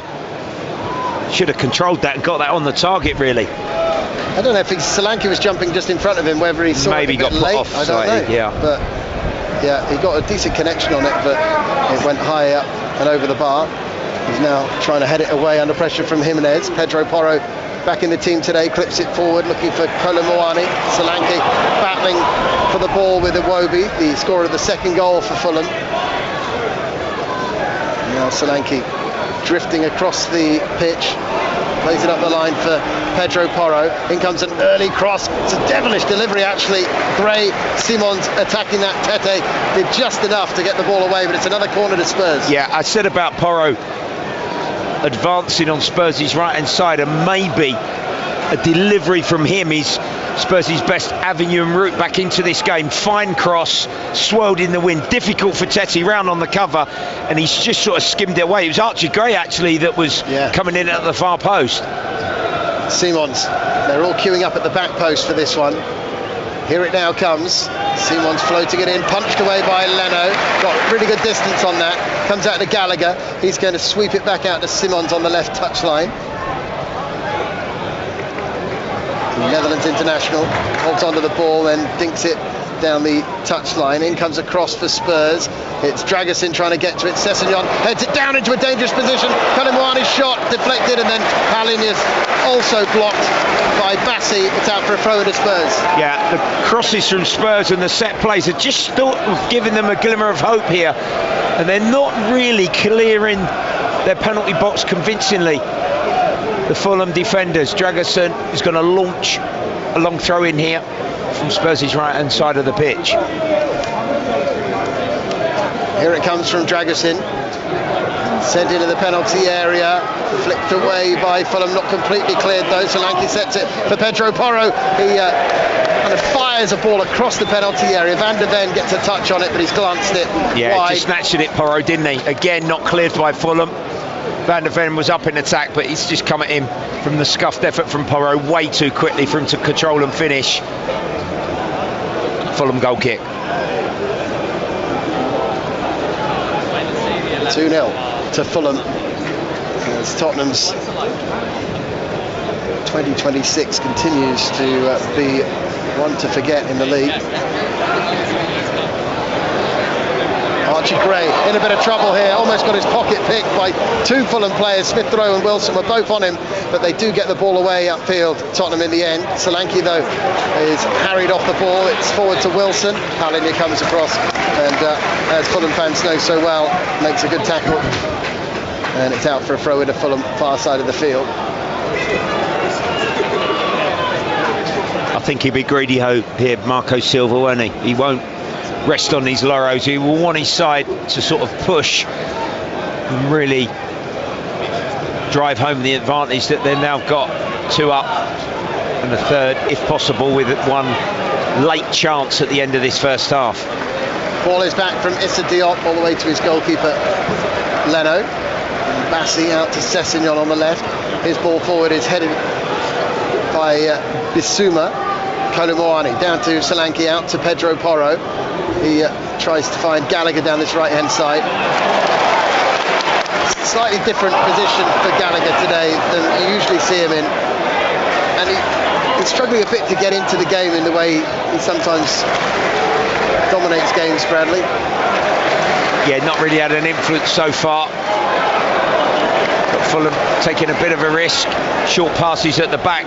Spurs are sort of going man for man, but there's cleverness. And the 1 and 2 touch football is lovely from Fulham. Tottenham won 7 consecutive away games here in the league between 2010 and 2023. Lost those last 2 and are trailing in this one by 2 goals to 0. Iwobi robbed of the possession there by Gallagher. The referee says it was a foul on Iwobi. Not sure. No. Thought the first touch got away from the former Arsenal man a little bit there. Generous decision by the ref. Fulham free kick. Fulham were 3 points off 7th coming into this round of fixtures. That gap moved to 6 points rather, to 7th with Brentford's win against Burnley in that crazy game up at Turf Moor yesterday. As things stand, they are minding the gap and will remain 3 points behind Brentford. And that, what looks at the moment like it will be the Europa Conference League spot. Ball is booted upfield by Vicario. West Ham at home here on Wednesday. Another big London derby, that one, isn't it? Another for both one ends of the table. Interest, yeah. Here's Iwobi in between the lines for Fulham, laying it off to Smith Rowe. Smith Rowe playing it out to the right-hand side to Tete. They had players forward on the left in Sessegnon and Bob, but they decided to go the other way. Here's Iwobi again, right in the heart of the midfield. Plays it out to the left to Sessegnon. Sessegnon just slows it down a little bit, gets it back to Bassi. Good crossing, almost spilt by Vicario. Jimenez was running in on that. He's just snatched it at the second attempt. Yeah, soft set, Bassi up in support. We were right behind that. He whipped it in low, curl. And at the second attempt, when he died just outside his 6-yard line there, Vicario's managed to smother the ball. The other factor with what we were talking about earlier with Marco Silva's future, Bradley, is that if he was to leave, he'd be leaving a team that has been set up so well now. It's really purring, isn't it? He's done all that hard work to build this team. It's got a terrific balance to it, isn't it? He can play different formations. He's tactically astute. They can have spells of momentum in possession and connect seamlessly, and they can defend with sort of resilience and determination. And that's why, the league table this stage of the season, and he does not lie. Smith Rowe battling hard to get to that ball ahead of Gallagher, manages it, gets it to Sessegnon. Now back to Sessegnon again from Smith Rowe. His left-footed cross cut out by Porro, but it will be a corner to Fulham. Yeah, he's just missed a few crosses, hasn't he, Sessegnon? Not for the want of trying, pushing forward, using athleticism, just not managed to pick out well enough. But another Fulham corner here, 45 minutes on the clock. Iwobi Wilson standing near the ball. 4 minutes of additional time at the end of this first half. Fulham winning 3 of the last 4 in the Premier League against Spurs. It's as many as their previous 26 before that run. It's really turned around. Here's a corner. Van der Ven gets ahead to it. Back across from Bob. And then Bassi has hooked it over the bar. That really should have been 3-0. Oh, what a chance. Vicario's pleading to the referee that he was checked, blocked inside the 6-yard box. Bob at the far post scuffed it. It was on the 6-yard line. Bassi up in attack, and he just sort of swiped at it, completely miskicked his right foot, weaker side volley. He's put the ball high over the crossbar, nearly over the stand actually. What a miss that was. What a chance as well. Berger's gone down, challenging for a ball up in the air.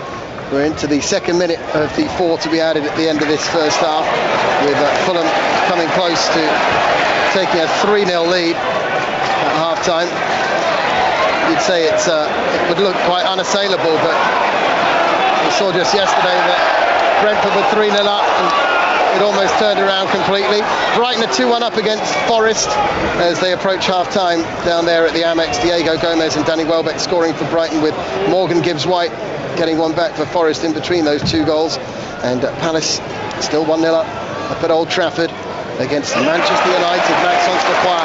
Fulham winning the ball back, and now they play it forward to Smith Rowe, just inside the Spurs penalty area. Back to Iwobi, just outside the box. He plays it in front of Tete, who just didn't anticipate that pass, but he's worked well to get it back to Iwobi. Chipped into the box, up in the air it goes off Paulinho, and caught by Vicario under pressure from Jimenez. Smelling blood here, Fulham, aren't they? Every time yeah, they do. Regain it, the cleverness, the interchange, the movement. It's really exciting to watch, and the Fulham fans, the Fulham faithful, they know that they're really enjoying this performance. BBC Radio London BBC 5 Sports Extra and BBC Sport Online live here at Craven Cottage, where Fulham deserve their 2-0 lead, playing with real confidence and passion as two Fulham fans fall on the ground trying to get that ball back and then hoof it back onto the field of play. It come at such force, didn't it, from the upslide challenge on Solanke, and fell down the stairs. The two of them fell down the stairwell, didn't they? I think they've had a good Sunday lunch, Bradley, maybe, over there in the posh seats. It was a bit unseemly, wasn't it? Oh, good fun. Enjoyed that. Oh, I hope that was caught on camera. That'll be one for them to treasure. The two of them sliding around trying to get their hands on the ball there, to much hilarity. Just up from Marco Silva's position on the touchline in front of his dugout. And we have got 1 minute to go of this first half stoppage time, as it's sent forward towards Jimenez and Bob. Jimenez probably would have wanted to take that header himself. Bob took it and didn't get the header quite right. It's gone out for a throw into Spurs. Midway inside their own half, Pedro Porro will take it. Half time, we'll look ahead to Arsenal-Chelsea, which is coming up at 4:30, as well as bring you up to speed with just how well Palace has done in that first half up at Old Trafford. They just keep defying the odds at Crystal Palace over the last couple of seasons. Every time people think they're down, they prove the opposite. So that's headed down by Diop into quite a dangerous position. Hook clear by Sessegnon. And that is the half-time whistle from the referee. And what a first half it is for Fulham, as Thomas Bramall brings that first half to a close.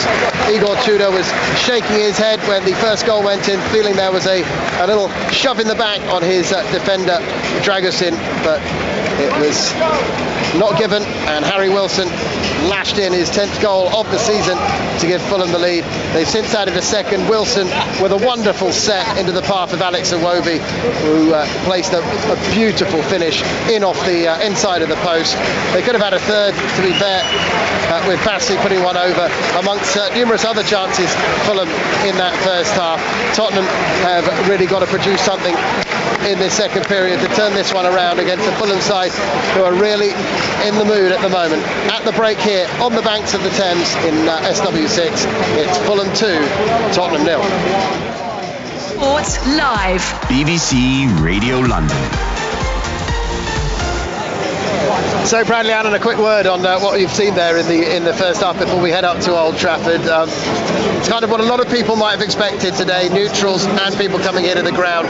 Fulham looking in good form at the moment after the win at Sunderland, and Tottenham just not seemingly able to knock them off their form at the moment. Yeah, we sort of predicted this one really, with the confidence that Fulham have got going into this fixture, and they've produced once again with that 2-0 lead at the half-time interval. Bit of controversy around the first. Was there a push by Jimenez in the back of Dragusin? But when it fell to Wilson, he expertly volleyed home to give them the lead. And then Iwobi's strike was stunning. They've had the better quality. Spurs have worked hard. They've had a couple of crosses that have gone in when Porro's advanced down the right. A few set plays, but not really created too many half chances. One or two shots from the edge of the box that got blocked or deflected. But Fulham have had controlling spells. They've played with confidence. They've had little, combination play. And I think if they get a third here, that'll be 3 Premier League points for them this afternoon. You're always wary of saying it. It's hard to see a turnaround from this position, isn't it? I mean, Tottenham got a score early, and we did see it against City, didn't we, not too long ago, that they have got it within themselves. Yeah, but I'm not sure.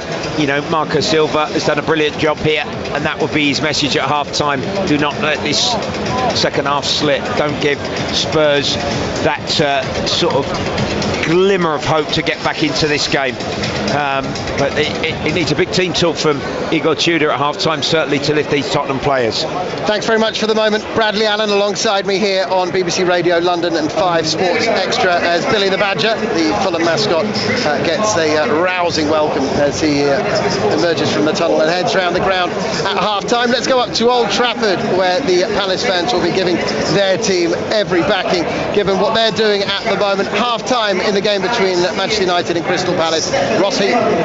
Manchester United 0, Crystal Palace 1, and the Eagles in front after a largely positive first half display. They broke the deadlock inside 4 minutes. Lacroix with a brilliant header from a corner, great strength inside the box, and he found that far corner away from Lommans. It could have been more. Sarr stung the palms of Lommans with a right-footed effort. Strand Larsen also caused plenty of problems early on. He was targeting Yoro in particular, not going one-on-one against Maguire. The Red Devils have grown into the game though. Maguire saw a goal-bound header cleared off the line by Sarr. Casemiro headed wide from a floated ball into the box by Fernandes, and the Manchester United captain forced a terrific fingertip save from Henderson from a free kick from 25 yards. So far so good at the break. Manchester United 0, Crystal Palace 1. Thanks very much, Ross. Given what you've seen in that first half, Ross, just a quick word on what you might expect, because obviously United have got the firepower, they're going to come back at them, but how has Palace coped with the kind of threat from United in the first half up to this point? Well, given the fact that the team has been pretty much unchanged apart from the Brennan Johnson introduction from that game on Thursday, they've looked fresh, full of ideas. Certainly inside the first 20-25 minutes they could have been easily more than one goal in front. Manchester United have definitely come back into it. Šeško has been kept largely quiet. He had one header which was comfortably saved by Henderson away to our left, but they've done pretty well. The only disappointing part from this performance so far is it's not more for Palace, because they did in particular in the first 25 minutes have large spells on top. Ross, thank you very much indeed for the time being. We'll have second half commentary on the BBC Sport website of Manchester United against Crystal Palace with Ross Heaton and Lee Turnbull from up there at Old Trafford. But what a result that would be if they are to hold on to that scoreline or make it even better. Crystal Palace up there at Manchester United, where many were expecting United, given what Palace are having to compete with at the moment with their squad in Europe and the Premier League. They were expecting United, the form they're on, to maybe run away with that one, but not a bit of it from Crystal Palace. They are making that as hard as ever for Manchester United, having won there, of course, at Old Trafford last season. Well, Fulham leading 2-0 here at Tottenham, and it's 2-1 to Brighton against Forest, currently in the Premier League. But later on, the leaders Arsenal look to respond as they face Chelsea. Looking pretty good at the moment for Arsenal in all competitions, but they will know that this run in March could define everything, given how much there is on every single game. They're looking to maintain their excellent record against Chelsea when the two London sides meet at the Emirates this afternoon. The Gunners unbeaten in their last 10 meetings with Chelsea, winning 7 of those games. Manager Mikel Arteta says they have to be wary, though, of Chelsea changing their approach. We don't know. I mean, they've done different things. They can change throughout the game. They have the players and they have a manager that is very comfortable doing that. So we are prepared. We're going to be prepared in the possible scenarios that we can face throughout the game, and then try to be better than them. Well, Arteta says their record doesn't count for much if they don't play to their standards on this occasion. That doesn't change the preparation. We know the importance of the game. We know the team that we're going to have in front of us, and we just have to prepare in the best way to earn the right to win it. As I always said, there is nothing else that you can do. What we've done 2 weeks ago or 2 years ago, it's irrelevant, because every game and every context is different, because the players might change, the mood of the teams can be in a different state, or what is at stake is different, and we are prepared. Well, the Spaniard is gearing up for 7 more massive games in March. He was asked at the pre-match press conference if these games would potentially define the whole season. I think it will be very important for what is going to be happening in April and May, that's for sure, because there are competitions and knockout stages, and then you already know you are out. Of course, if they win these, then the games that will define their season will still be to come in April and May generally, apart from that League Cup final. But every game vital now for Arsenal in the run-in. The pressure's on every single week, every few days, really. But what about the recent form of striker Viktor Gyökeres? Well, I think one thing leads to another. You know, when you score the first one, or the performances are good, you have more time with your teammates, you understand the games, the opponent, the league better, everything helps. We know his qualities. He's undoubtedly an incredible striker. We need to fit to his quality. We need to understand him better. He needs to understand the team, the league better, and I think we are in the right trajectory. Well, the Chelsea manager Liam Rosenior at the pre-match press conference for Chelsea was also asked about the upturn in form for the Swedish forward. Well, I worked with Victor. I worked with him with Brighton's under 23s. Saw him come through to the first team there. Victor adds a degree of physicality, of pace to stretch the game in behind. And I think he's starting to build his confidence, and he's shown he can score goals, which is what every striker wants to do. Eze, again, I've come across him many times. I remember watching him in the Championship then and thinking what an outstanding talent he is. They've got talented players throughout the pitch. They've got physicality throughout their team, and we know it's going to be a difficult game. And what I would say is they also know it's going to be a very difficult game for them. Well, Chelsea head to the leaders this afternoon, hoping for a first away win at Arsenal in over 5 years. The Blues are in a race to qualify for next season's Champions League themselves, but have had costly draws against Leeds and Burnley in their last few games. Manager Liam Rosenior says they're up against a team that have got most of the bases covered at the moment. Press really high, their compact shape in the low blocks. They're fantastic defensively, obviously set plays, they're well coached, and they play very good football as well. They're an all-round very good team, and that's why they're in the situation they're in at the moment. It's my job and the players' job is to try and find that weakness and try to enjoy what's going to be a really, really big game on Sunday. Rosenior also says they can't afford to miss out on a top 5 finish. Yeah, this club should be in the Champions League. This club is a Champions League club. We just have to take it game by game. If you'd have said to any manager coming in, I think when I took over we were 8th, we're now in the race. We've won 4 and we've drawn 2, and the 2 games we've drawn, we're in complete dominance of both games. That's the reality and that's the facts. So I like to look at that. It gives me confidence in the group that we can be successful in the short and long term. Well, that was Liam Rosenior. Also heard from Mikel Arteta there, the 2 managers. Let's hear from our reporter Harry Symeou, who's at the Emirates this afternoon, looking ahead to what should be an intriguing match, given what City managed to do against Leeds yesterday. Good afternoon, Harry. Afternoon, Andy. How you doing? Yeah, very well, thanks. They're all huge, as I said, aren't they? These 7 games in March, every Arsenal fan. So much to look forward to, but also so much trepidation, I suppose. Absolutely. Going into every game, I think most Arsenal fans at the moment are a bag of nerves, but ultimately this is where Arsenal want to be. They want to be competing on multiple fronts. They want to be in the mix for the game's biggest prizes, and if you're going to go out and do it, you have to go out and grab it, don't you? Nobody's going to hand it to you.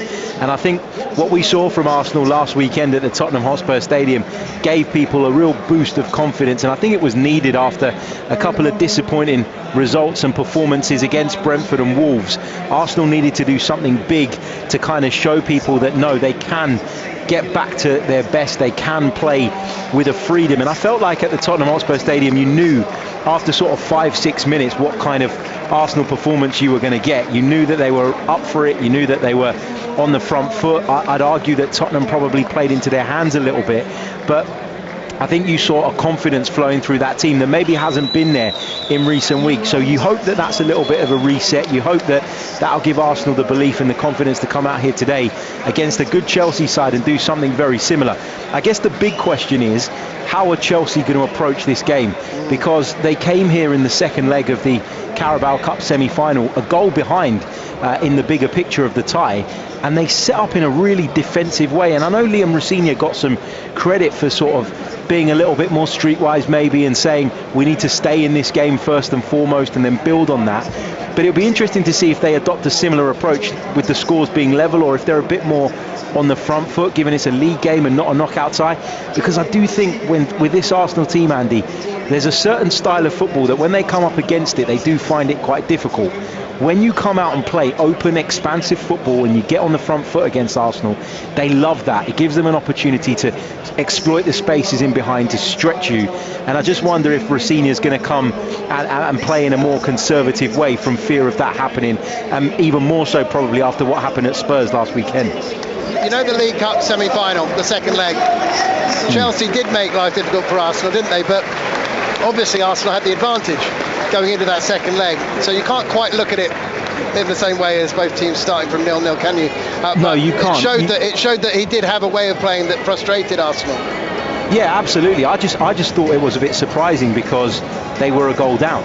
You know, in the context of the tie, they came here a goal down. The onus wasn't really on Arsenal to go and force the issue. It was on Chelsea. And as the game went on, you're sort of looking at it and thinking, well, when are they going to flick the switch and try and be that more expansive and try and be a little bit more aggressive? And in the end, they did it in the last sort of 15, 20 minutes of the game. And late on, Kai Havertz went down the other end and scored to knock them out. So, yeah, it's just fascinating because we don't know too much about Liam Rosenior as a coach. At least I don't. You know, I had very limited knowledge of the work he'd done at Strasbourg. Obviously, he's come to the Premier League and he speaks really well. He speaks a great game, but he's going to get a little bit of a hard time, I'd imagine, here at Emirates today because he notoriously complained, didn't he, about the warm-up routine. So there's going to be a bit of banter around that, I'd imagine.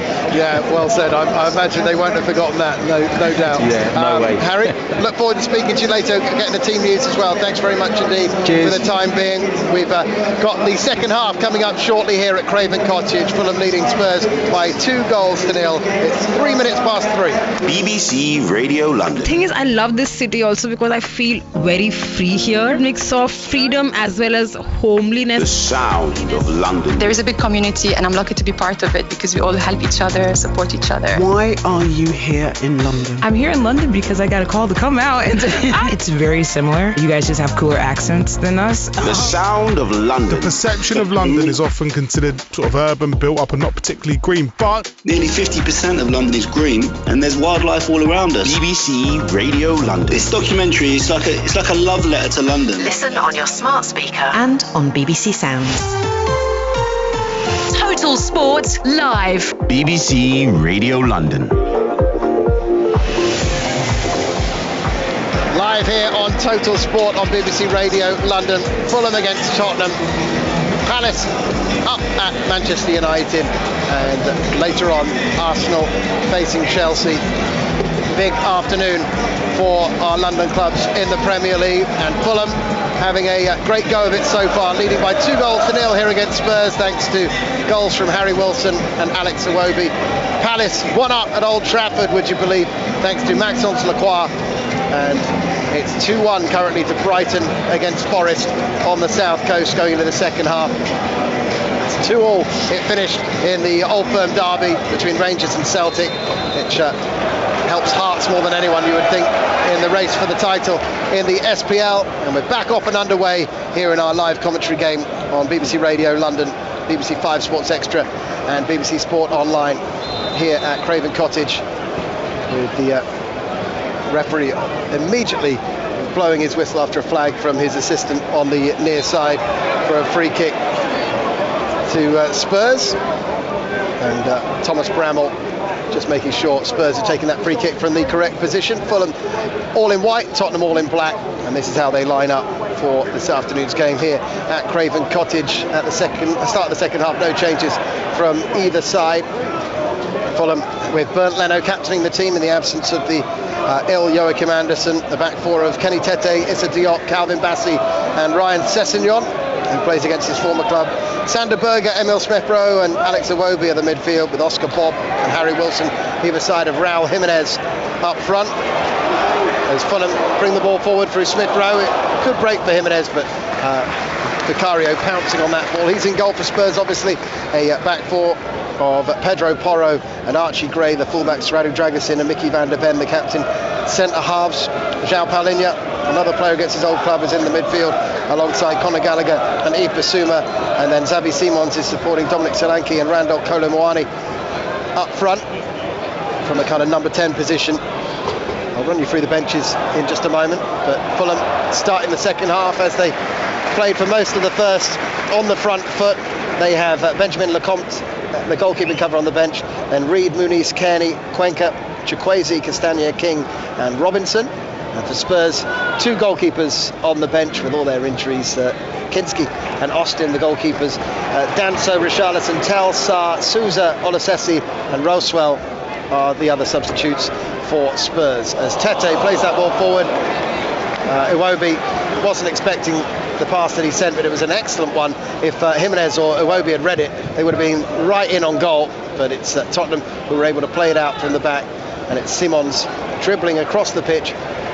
He's shown signs since signing for such a lot of money, Simons, that he's got great quality, but at the moment he's not able to define games with that quality, and Spurs needing him and others to really step up in this second half if they're going to get anything out of this as they attack the Putney end of the ground where their fans are in this second half of the game. Forward it goes for Fulham towards Jimenez. His touch lets him down, and it's out for a throw-in on the far side of the field. Alongside me, Andy Rowley, with this live commentary on 5 Sports Extra and BBC Radio London. It's Bradley Allen. Yeah, I think the Fulham coach, Marco Silva, will want much of the same, and not their professional standards that's pushed them to a 2-0 lead here in this match and this London derby to drop and allow Spurs a way back into this one. The onus, the responsibility really is on Spurs to try and produce a remarkable turnaround. Where that's going to come from, are they going to create a chance, remains to be seen, but they need to do something here, because I'm not sure the travelling fans will go home too happy unless they put up a bit of a fight in this second half.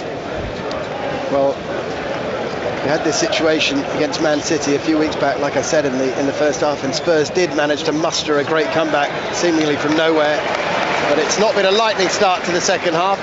Fulham very comfortable at the moment, have won a free kick midway inside the Spurs half. Yeah, Jimenez took a throw in there, and he felt that Dragerson, that's his second challenge from behind. Igor Tudor's not too happy again with the fourth official. We think the Fulham number 7 used a bit of contact and dived a little bit. He's frustrated. Fulham free kick. Key players, Iwobi, goalscorer Wilson, both of them on the score sheet this afternoon over this free kick. Iwobi looks like he fancies it. Wilson actually takes it down the line, looking for the return ball. It comes back to Iwobi, in fact, and he's going to move it to Sessegnon. Game taking place behind the pillar at the moment. Sessegnon's going to try his luck on his right foot. He's sent it high and wide into the Hammersmith end of the ground, and it will be 2-0 to Fulham, 49 minutes on the clock. You're listening to BBC Radio London, 5 Sports Extra and BBC Sport Online. There's a good few substitutes warming up away to our right-hand side, just off the pitch. You know, whether, you know, they're going to be considered. Dangerous header across his own penalty area from Pedro Porro. Cleared away though by Van der Ven. Then Kolo Muani, not getting much change out of Calvin Bassey, but has won a free kick there. And it will be a Spurs free kick just inside their own half. Some of the fans make their way back to their seats at the start of this second period. They'll be loving this at the moment. Won this fixture 3-0 a couple of seasons ago, 2-0 last season, when, you might remember, Bradley, Sessegnon scored late on against his old team. Yeah, fans enjoyed that, didn't they? Oh, interception, big chance. Oscar Bob is racing forward with the ball here for Fulham. He's going to tee it up for Smith Rowe. Oh, sent it straight across the face of goal. Jimenez couldn't get a touch on it, and it's behind for a goal kick. Yeah, he's got his head in his shirt, the former Arsenal man. He Huge sort of to finish it. Drove diagonally when he won the interception, Bob. He just reversed it to Smith Rowe. It was a tad heavy. It was going away from goal on his weaker left foot, and he sort of bobbled it across the 6-yard box beyond the far post. Jimenez in support. He couldn't get the final touch. Maybe even the goalkeeper tipped that run round the post. The manager will be frustrated there, won't he, Bradley? Because when you're a perfectionist, like most of these managers, all of them are really, they are the moments when you're 2-0 up, you've got to take transition moments. 4v3 overload that Fulham had, that would have put this game to bed. We might see a bit more of that, mightn't we, with Tottenham having to throw caution to the wind a bit more now. The onus is on them. That's a terrible, terrible free kick. It's launched miles forward beyond any Tottenham player, and out for a goal kick to Fulham. The Fulham fans, as you can hear, kind of laughing and jeering at that. That's really not good enough from Vicario. And the whole stadium have kind of set upon that moment as a kind of example of just the gulf between the sides at the moment. Bassey, oh, that's a good regain by Gallagher. He's going to try and tee it up for Solanke. It was just beyond his outstretched left foot there. Oh, it's a huge moment. Fulham are so lucky, but they're going to go the other end and score. Here's Iwobi sending it up the left-hand side. He's pushed it very wide for Oscar Bob, who's just kept it in. Bob tries to play it down the line for Sessegnon, who was on the overlap. Now Iwobi taking over in this attack. Flicks it off the outside of the boot. 27,439 here this afternoon, with Tottenham taking their full allocation. Looked a complete sellout to me. Yeah, there was a lapse in concentration left side when Fulham played out from the back. Gallagher pinched the pocket of Bassi, and he's tried to put the ball on a plate 4 yards out for Solanke, but he just drilled his cross too hard, and then Fulham went in the other direction. The game is really opening up. It's a matter of time before we get the third goal in this game. Bissouma playing it up the right touchline for Gallagher. He's looking for Kolo Muani in the box. Diop has come across and he's given away a penalty. No, it's a goal kick. Oh, I'm not shoulder sure. to shoulder, and no foul, says the referee. He was first to the ball there, I thought, Muani. He towed it away. There's a bit of contact, not a huge amount, where the referee's just being asked to maybe have a look. Not much. Yeah, perhaps maybe, he went down just shoulder a to bit shoulder. too easy. He definitely got the first touch, like you say, though, Bradley. But he was quite canny there, not to do much on his challenge, do too much. Just go shoulder to shoulder, but not do anything too aggressive on the tackle. Tete sent a clearance way up into the air. Solanke backing into Diop, trying to get the knockdown, and then Berger hooks it upfield. Pedro Porro volleying it back forward. Now it's Jimenez in the centre circle. Out to the left he goes to Oscar Bob. He's got Smith Rowe on the overlap. Smith Rowe looking for the cross, then holds on to the ball, plays it down the line for Bob. Iwobi. In comes the cross. Jimenez! Great block from Van der Ven. Otherwise that was 3. Clever. Lovely give and go combination play. Fulham left side of the penalty box. And when it was cut, he upped his run. Jimenez tried to sweep. Goal bound left foot on Van der Ven to the rescue for the Spurs defence. It's all Fulham. Wilson and Iwobi come over for the corner routine again. 54 on the clock. And Van der Ven just getting in the way of that shot from Jimenez, which I think was destined to make the net bulge. Here comes the corner from Iwobi. Back post is Tete, but he hasn't been able to get anything on that to send it back across goal, and it's a goal kick to Spurs, which Vicario is scrambling to take with only 10 minutes gone in the second half. It remains Fulham 2, Spurs 0. Yeah, Spurs just sort of withstood the corner. He sort of hung up in the air a little bit in the breeze, but it looks as if maybe Richarlison's Sarr could be considered here for Spurs. The Spurs coach needs to act really, because we're approaching the hour mark.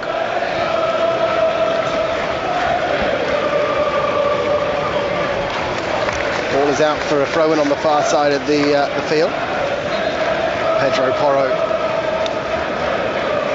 preparing to take the throw-in for Spurs. Is there someone being readied on the bench over there? No, not yet. Oh yeah, there is. It's Richarlison. Yeah, Richarlison and Sarr, I believe. Sarr, right. Thank you, Bradley. Berger winning the ball back for Fulham. Kasuma's slid in there, but it's he's not won the ball back cleanly, and it will be a throw-in anyway.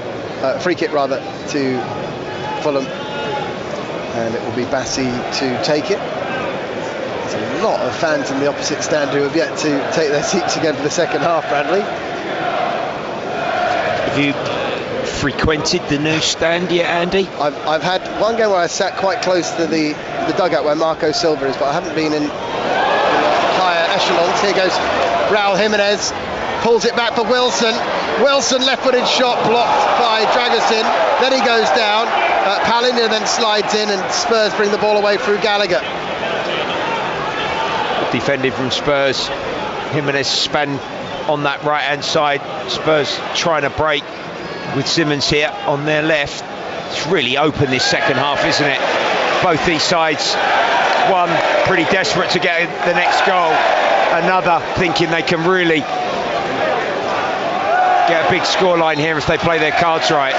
Simons and Gallagher were doing really well at the left, but then just didn't make anything out of their progress, and now Fulham have won a free kick just outside their penalty area, and a chance for them to clear the ball away upfield.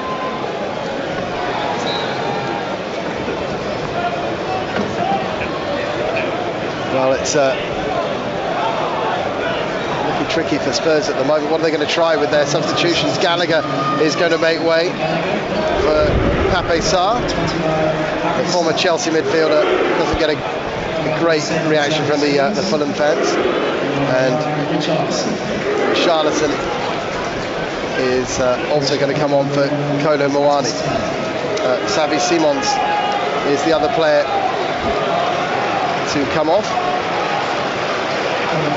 So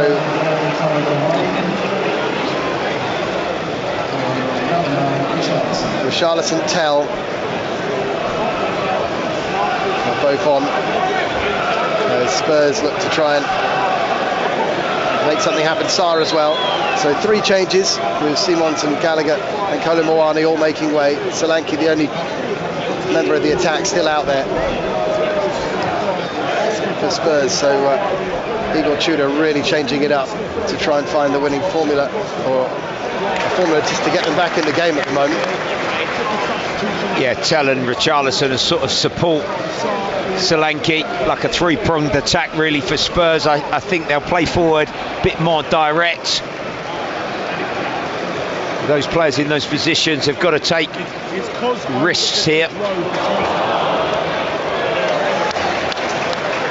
and get after the ball and just try and force a mistake and an error and make Fulham a little bit nervous and get the game to 2-1 if possible. Ball is out for a throw-in on the far side of the field. It's going to be Sessegnon to come forward to take it, with Spurs 2-0 down and facing another defeat in this calendar year. No wins in 9 coming into the game in the league this year, 2026. 1935, 94 and 99, the only years where they failed to win a league game in January and February up until this year. Next up for Spurs is Palace on Thursday, a game you can hear live right here as Wilson bursting forward down the right-hand side. He's dribbling this way and that, then pokes it goalwards, and Pedro Porro is there just to get the ball in front of his goalkeeper and clear it away outfield.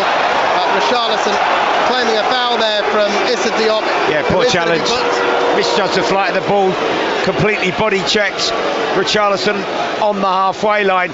He probably, the former Everton striker, was not going to get on the end of the long clearance. Fulham had the attack, clever from Wilson, couldn't quite find the end product and cross, and then in the other direction away to our left. Richarlison's first introduction to play really. Yellow for Diop, quite cynical that. Free kick then to Spurs. Van der Ven is standing over it on the halfway line, plays it short to Dragusin. Dinked off the outside of the boot by Pedro Porro to Bissouma. Back to Dragusin again.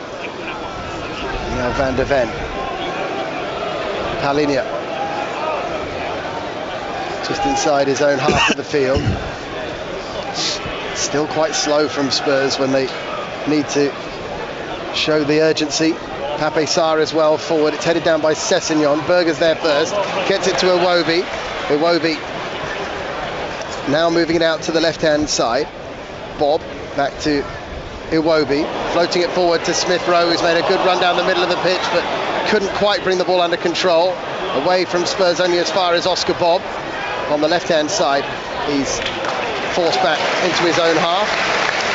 And Bassi plays it to Diop.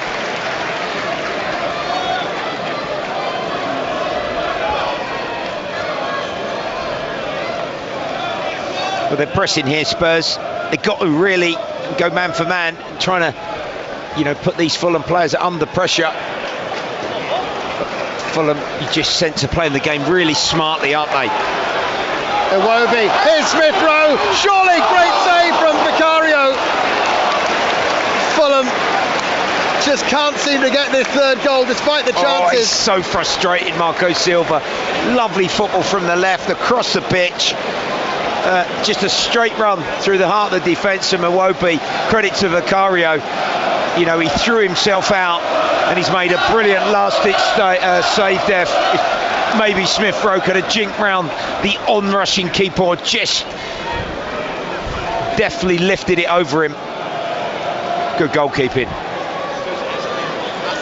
What a chance that was. Really opened up. Corner from the right-hand side. Wilson sending it into the near post, cleared away by Pedro Porro. Then Tell will try and get it away further upfield. Richarlison chasing this, but Sessegnon on his back, and he nods it down to Bob. With Fulham still leading 2-0 and pretty comfortable, Bradley, but the crowd desperate to just get that third one to really give them the confidence. They want more goals on the scoreboard and drive home the advantage. Yeah. Diop, this near side, has just managed to keep the ball in play, but it's still frantic in parts, isn't it? He's been classy, Wobie, hasn't he, this afternoon? Some of his touch and pass has been top quality. Raul Jimenez, real clash there with Van der Ven, and there is going to be a booking here for the Dutchman. Free kick to Fulham midway inside their own, the Tottenham half of the field. Well, with skipper Romario out with suspension, Spurs got to keep their discipline here. Just jinked inside. Paulinho missed it. A barge from Van der Ven, a foul, a yellow for the Dutchman.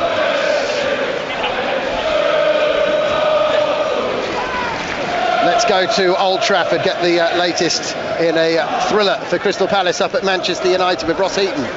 Where it's 1-1 and Palace are down to 10 men. Lacroix has been sent off. It was an arm on the shoulder of Cunha. He went down inside the penalty area. Long VAR review. In the end, a referee. And there's another goal. It's Šeško for Manchester United. The Slovenian buries the header into the bottom corner, and the 10-men trail. Fernandez had restored parity with a penalty after Lacroix had been red-carded, and Benjamin Šeško has put Manchester United in front for the first time in this game.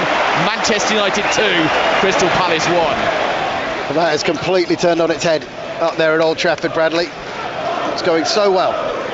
And now Lacroix, who scored the goal, finds himself off the field, and United have turned it around. Yeah, that could be huge for Manchester United in their push for a top 4 finish. Here goes Tell for Spurs, edge of the Fulham penalty area. He lays it off Archie Gray, chips it in, should score here for Richarlison, and they have got a goal back, Spurs. Boy, they've needed that. They're wrestling for the ball. Richarlison wants to take a quick kick off again, but the Fulham players, Bassi and Diop, wrestling with him for the ball. The Tottenham fans celebrate. Great little chip cross from Archie Gray.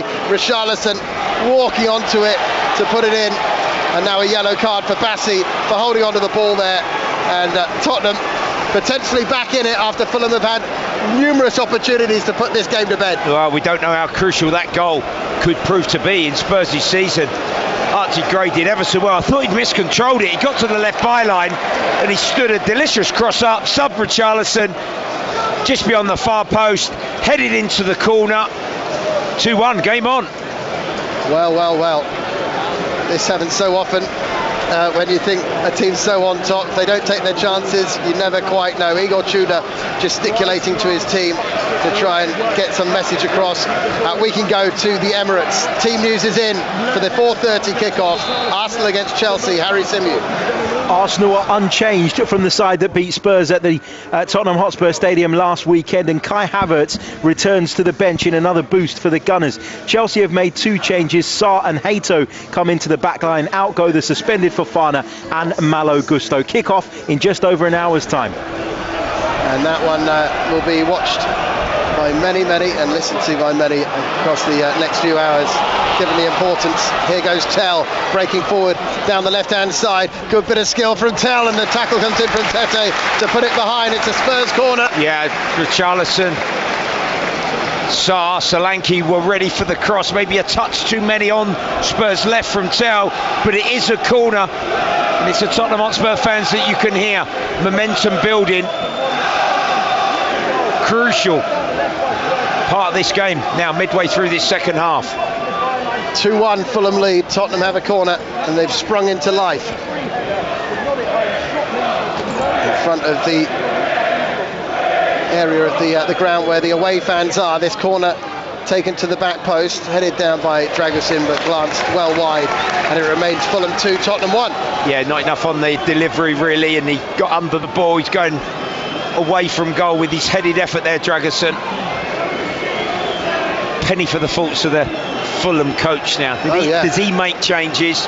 Does he turn to his bench to get this one done and a third? Or does he trust his players can do that are out on the field of play and get a semblance of control back that Fulham have largely had across this game so far? They really should have put it to bed by now, shouldn't they? The chances they've had. Very much so, yeah, they played well. well. Think about that Bassey header, the chances in this second half when they've been clean through with the likes of Smith Rowe. But Tottenham potentially in with a chance of getting something out of this now. But Jimenez might have something to say about that. He's driving forward, laying it off to Iwobi. Now with Diop. I think both those centre-halves on a booking for Fulham as well, Bradley, now. Yeah, that's why Spurs have got to just go for it really and get after the ball.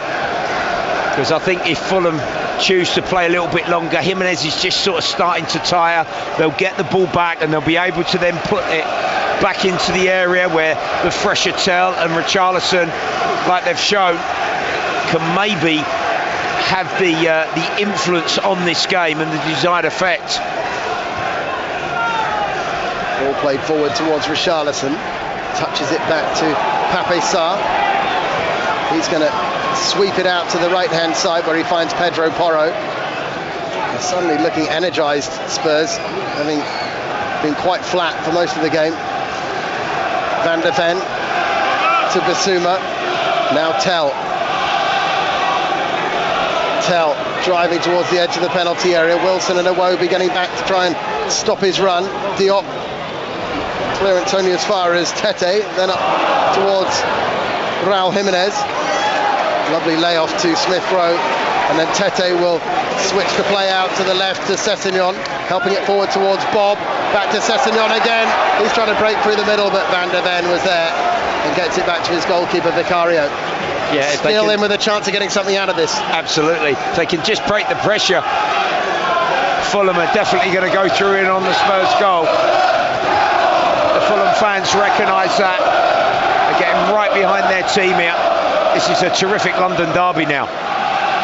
Fulham's record in recent seasons in March has not been too handy. It's where the season has kind of fallen down a bit in the Premier League in recent years. 4 wins in 18 in March over the last few years. A couple of changes coming up for Fulham though. They are going to get Tom Cairney on by the looks of things, amongst a couple of other changes. Muniz is being readied as well. You can see there on the far side of the field. Chukwueze as well, I believe. The attacking winger. They could be the 3, triple change. And this is just added to what we were saying earlier about the depth that Fulham have got now. Wilson's down, he's probably going to have to make way.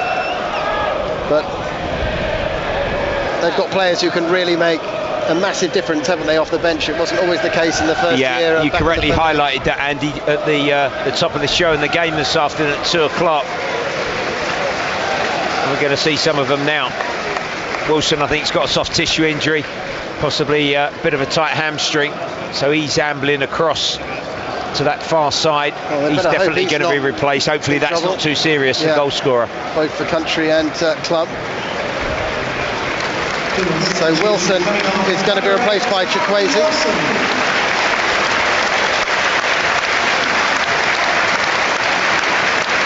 Smith Rowe also making way for Cairney.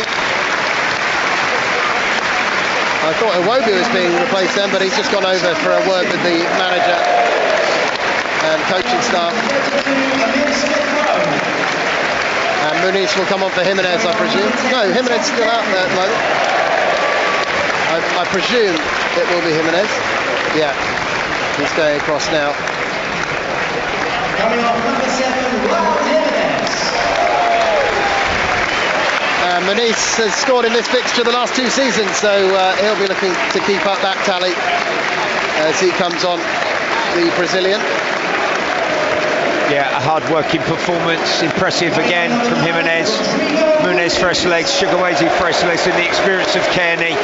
just sort of given, a bit more discipline in there, Fulham, centrally to shore things up. Iwobi will play free as the 10, and they'll get the ball out to Bob and Chukwueze in 1v1s and break as and when Spurs go after the ball here, because they've got to really push on. 20 minutes or so to go. All three of the 2 o'clock kickoffs in the Premier League are 2-1 to the home side at the moment. Brighton leading Forest by 2-1. 2-1 here to Fulham against Spurs, and Manchester United 2-1 up against 10-man Palace after the Eagles led that game at half-time. Lacroix scored and sent off in that game. Fernandes scoring a penalty, and Sesko with his customary goal of late to give United a 2-1 lead in that game up at Old Trafford. Tackle coming in there from João Palhinha. He's rolling around, having collided with Tete. Is he going to get... Yeah, he come flying across the pitch. He's just caught his hurt himself former a bit teammate. I don't know if he's sort of got his studs caught in the turf and the follow-through. Acknowledgement from Tete, but it was a Fulham free kick. Good decision from the ref. Josh King coming on, Bradley. Yeah, 4 changes. Just sensing the moment, really. This is something that Marco Silva, I think you have to commend him on. He's sort of developed this across his coaching managerial journey to get teams over the line and get results. They're renowned for it, aren't they, the Portuguese coaches? And the priority of winning, Andy, he's really skilled at that, and he feels that this game needs these 4 changes like he's applied. Let's get back up to Old Trafford, get the latest in that game for Palace up at Manchester United, where they led but now trail. United Palace, Ross Heaton. Yes, 10-man Palace still 2-1 down, and they are hanging on a little bit. Henderson has made a terrific save from Casemiro on the volley. It's wave after wave of Manchester United attacks. The Palace fans, I'm sure, will be watching back this evening for that VAR decision, which saw the penalty awarded, which Lacroix was red carded for and Fernandes converted, but they are trailing and hanging on. Manchester United 2, Crystal Palace 1. Thanks very much, Ross. Commentary continues on that game on the BBC Sport website. Bradley, we've just had a great chance for Tom Kearney with just how he can strike a ball on his left foot just outside the box, but just drags his shot wide. His first touch was really good. He steadied himself and just sort of dragged it wide of the post. He had his head in his hands, didn't he, Tom Kearney? Big moment, that. Chukwueze taken out by Palhinha. Free kick to Fulham. I think a lot of the Fulham fans are thinking that could be a booking, even though they do for their they used to love that player. Midfielder. That's part of his DNA, isn't it? Yeah. Sander Berge takes the free kick short to Issa Diop.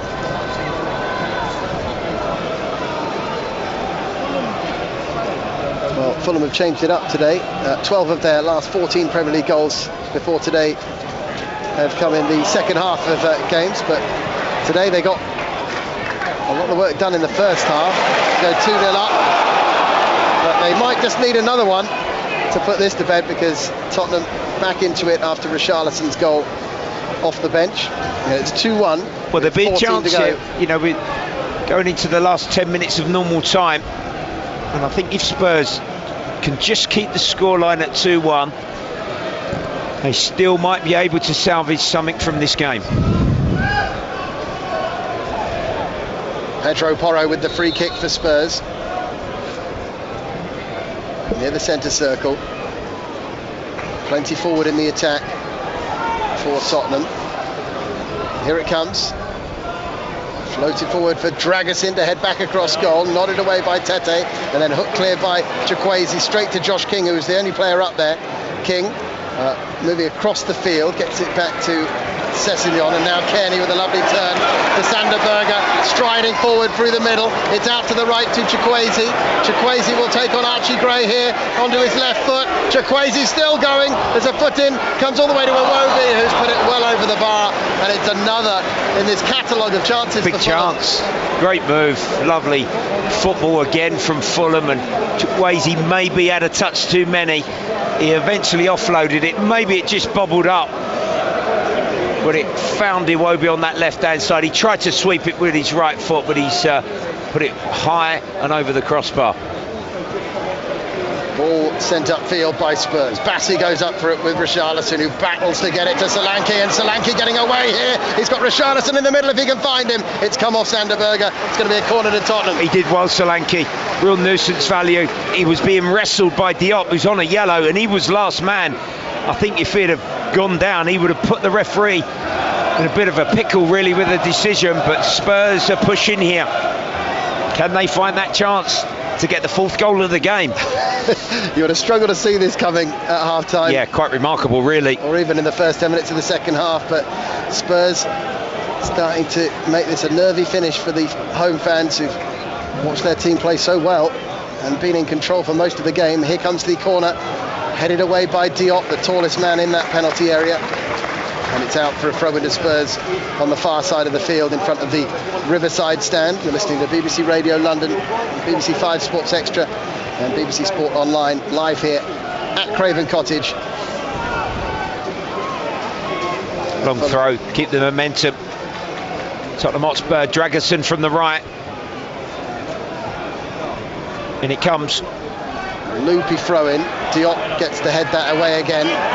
Dragerson, who took the throw in, gets to the loose ball first. It's into the box from Pedro Porro, headed sideways really by Tete. Wasn't quite where he intended it to go, but then Kearney takes over and gets it into the space for Chukwueze to run onto it. Here he goes, Chukwueze chipping a ball into the box. It's Muniz chesting it down, now trying to hook a shot goalwards. It's straight down the throat of Vicario, and it remains Fulham 2, Tottenham 1. Yeah, clever striking play. He's had a back to goal. He was falling away. He managed to chest control it, and Charlton's offside on the ball behind. Assistant flagged early. Fulham sub hit the effort. It's all happening, isn't it? Could be another sub as well. Yeah. Looks as if the young fullback, is it Suzu's going to come on here?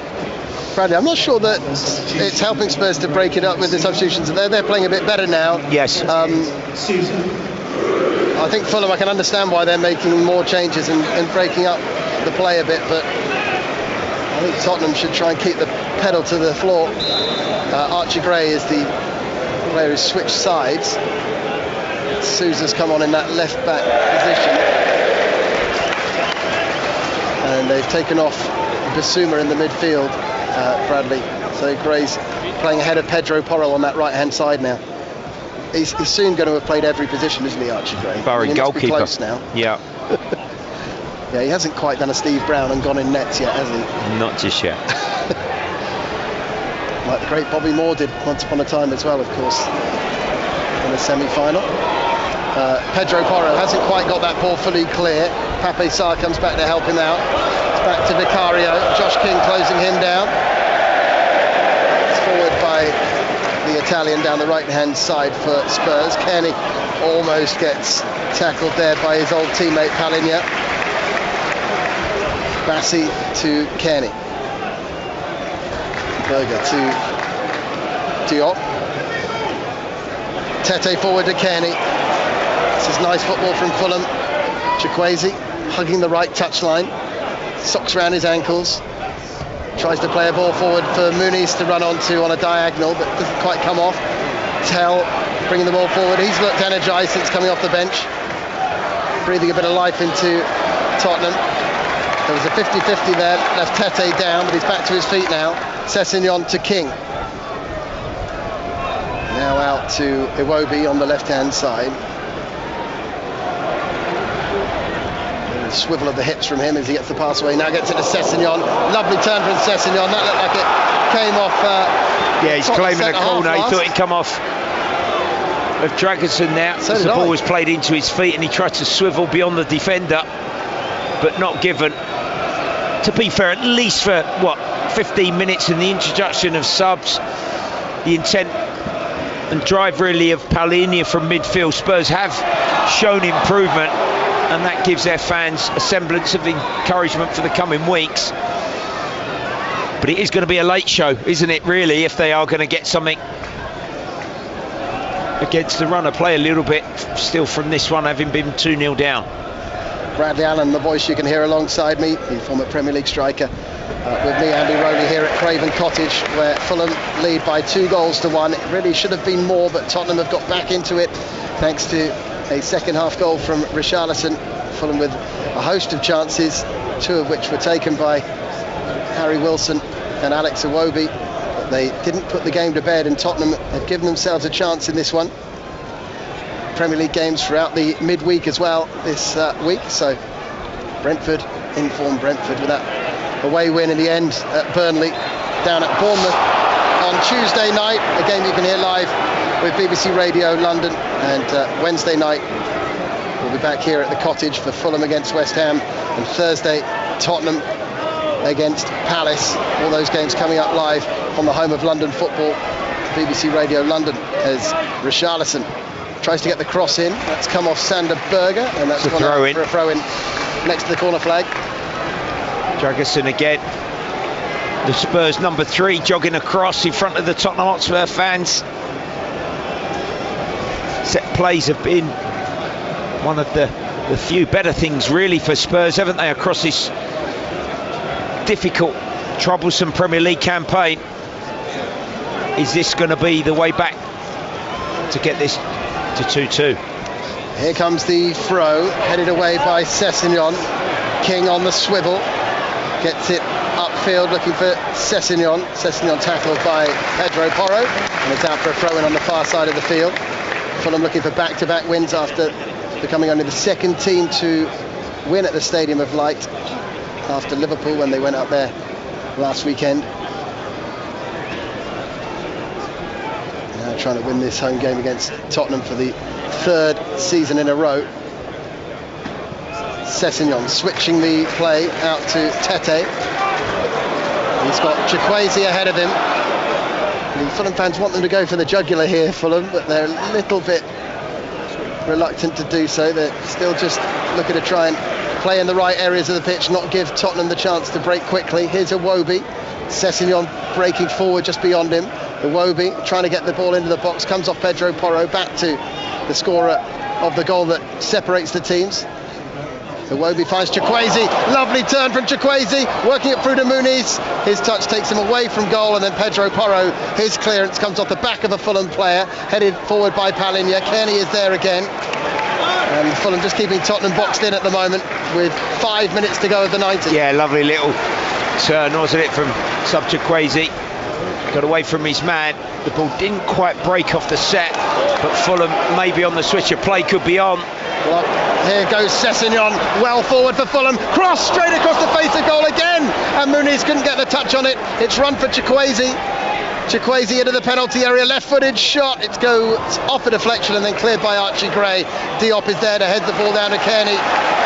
They're searching still for this 3rd goal that will surely finish it in Fulham's favour. Iwobi finds Sessegnon on the turn. His shot blocked again by Pape Sarr this time. And then a foul by Bassi on Richarlison, free kick to Spurs, and we can go up to Old Trafford and get the latest between Manchester United and Crystal Palace with Ross Heaton. Yeah, Tottenham Palace are committing players forward. They are still 2-1 down. They've made a host of substitutions. Yesan is back on now, and they're in possession as they try and progress forward down the left. Manchester United have taken their foot off the gas a little bit. Has it allowed Palace maybe a glimmer of an opportunity to get something out of this game? It's Manchester United 2, Crystal Palace 1. Thanks very much, Ross. We'll keep you posted if anything happens in the last few minutes of that one, of course, here on BBC Radio London, 5 Sports Extra and BBC Sport Online, as the ball is booted upfield by Fulham, nowhere near Muniz. It's out for a throw-in to Spurs. Brighton are still leading Forest by 2-1. Scoreline that will please West Ham and Tottenham fans, I suppose, given that Forest are the team right down there with these two sides. West Ham 25 points, Forest 27 currently, and Spurs 29 currently, 4 points between those sides.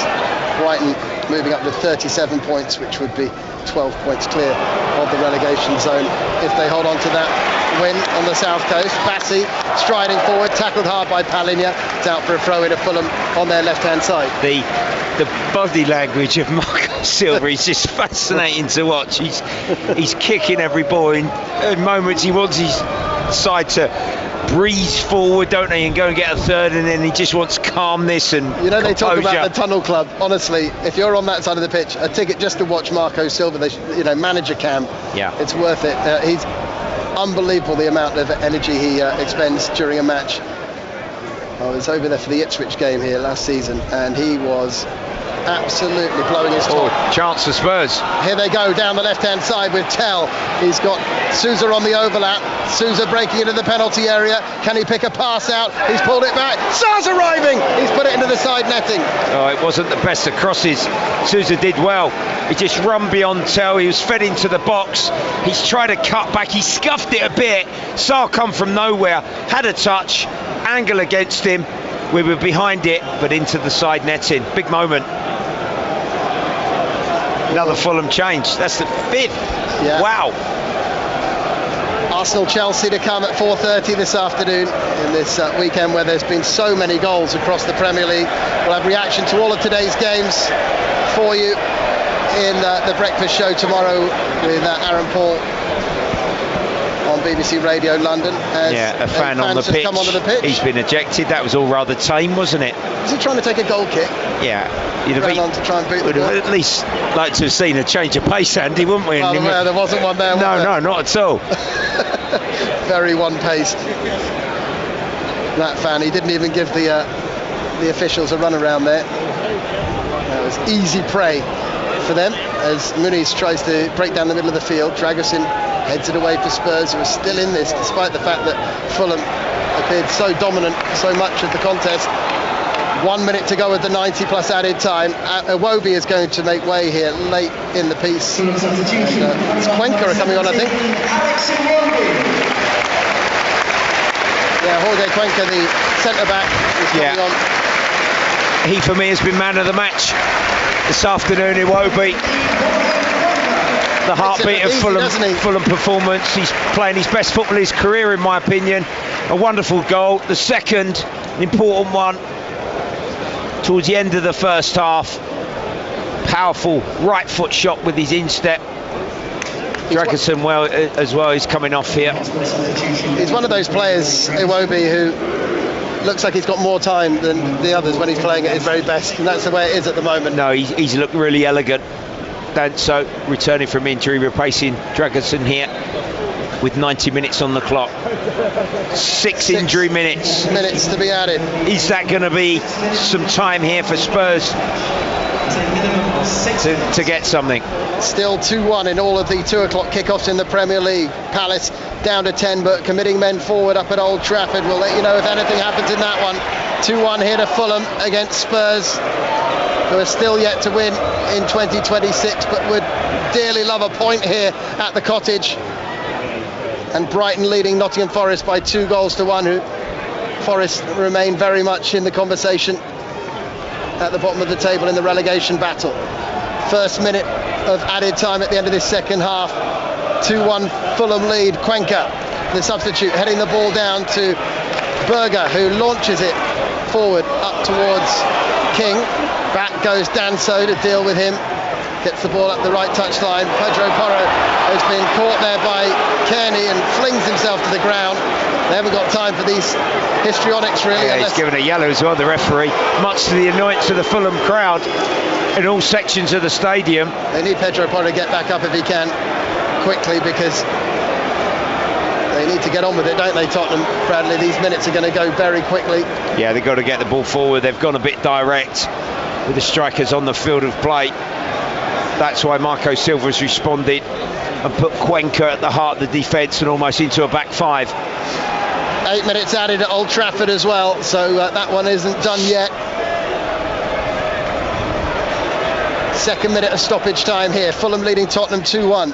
It's sent high and hanging up towards the edge of the Fulham penalty area. Cleared away by the home side. Tottenham try and come back forward with Pedro Porro. Sessegnon comes over to make the challenge, and it's out for a throw into Spurs midway inside the Fulham half down that right-hand touchline. Yeah, Danso long throw. His first real contribution to this game. Everybody, barring Vicario, inside the Fulham half of the pitch here. Here it comes from Danso, launched into the penalty area, nodded down for King to clear. Up in the air it goes. This is going to land right by Marco Silva, headed forward down that touchline by King. And still Brave not from King, outplayed. wasn't it, to the bouncing ball. He ran round the blind side of Danso. He's took a sort of a little bit of a knock to his face.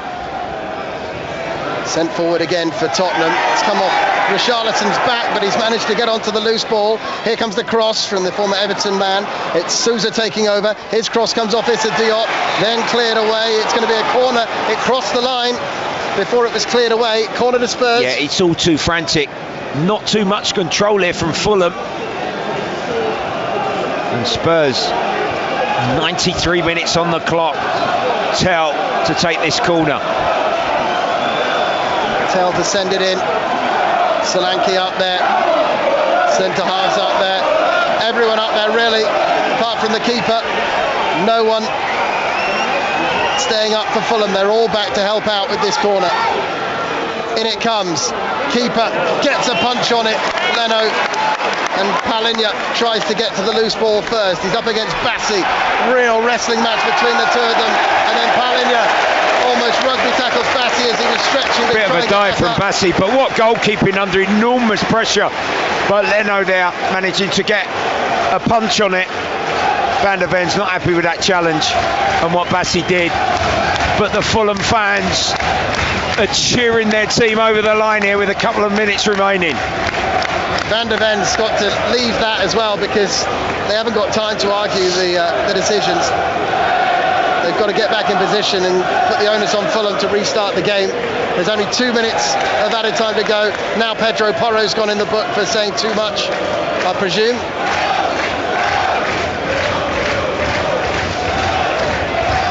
They've done ever so well here, Fulham. Real gamesmanship there from Bassi. They've wasted all of 45 seconds in that moment. Igor Tudor with a shake of the head. It's about to become the second manager in the Premier League for Tottenham to lose his first 2 games in charge, like Martin Jol. Unless they have a little moment of magic to end this game and try and find a late equaliser. Sessegnon chipping it forward into the channel. Intelligent play just to try and eat up a bit more time. Spurs get to the ball first, clear it upfield. Kenny has knocked that down straight to a Tottenham player. It's Archie Gray. He's going to play it in front of Sousa out on this left-hand side. He's got support infield from Tell. Tell into the box. Gray with a little swivel. It's come off Tete. It's another corner to Spurs. What a crazy finish to this game. Fulham fans just can't look, Andy, can they? Well, it's a very strange atmosphere, isn't it? Vicario up. Vicario up for the corner. Is this a Jimmy Glass moment? 30 seconds of the 6 added minutes still to come. Corner about to come in from Tell for Spurs. Is there going to be a late sting in the tail? Leno gets the punch away with Vicario right on top of him. Back out it comes to the corner taker Tell. Vicario heading back to the halfway line. Here goes Tell to the byline. Left-footed chip cross headed up in the air. Sar's there, but Chukwueze is as well. And he clears it away. Danso getting back there. He's knocked off his feet. Free kick to Spurs. Yes. One last chance. Silly foul from King. They're managing to just about clear their penalty box. Madness. Fulham on the verge of doing the double over Tottenham for just the second time. It should have been more comfortable really, but Spurs knocking on the door for an equaliser right at the death. Here's the free kick from Pedro Porro, clipped into the box. Richarlison rises, Palinha is blocked. That was going into the corner, and there is the final whistle, and Fulham have won it. It was way more nervy than it needed to be, but they do get the 3 points. Marco Silva didn't get it over the line, but they have won it, and Palinha, their former player, came so close to the equaliser right at the end. And it's 10 Premier League games without a win for Spurs. Only once have they had a record like that, and that was under Ozzy Ardiles back in 1994. Fulham do the double over Spurs. It's finished here at the Cottage. Fulham 2, Tottenham 1. Total Sport Live. BBC Radio London. Bradley, Tottenham did rouse themselves, but it was a little too late, and Fulham, I think we have to say, deserved that. Yeah, I think Fulham had a bit more quality across the afternoon and were deserving winners of this London derby, in my opinion.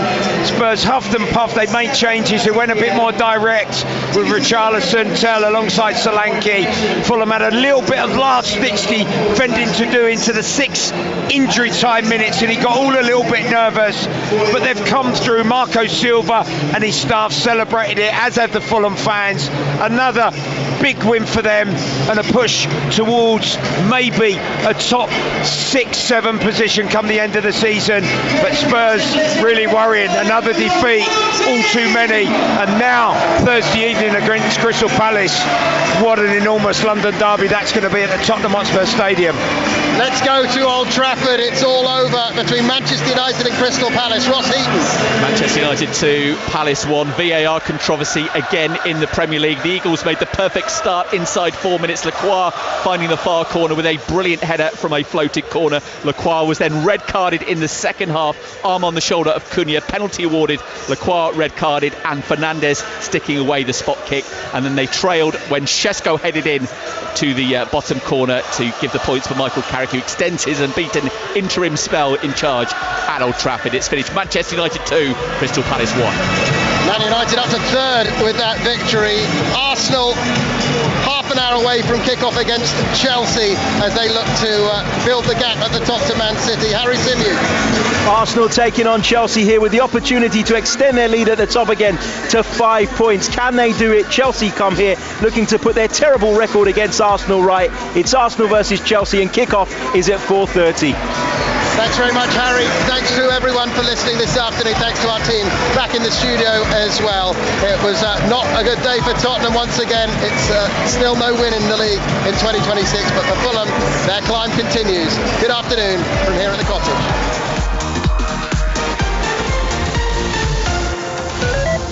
On the BBC Sounds app, on your smart speaker, play BBC Radio London, and on your radio.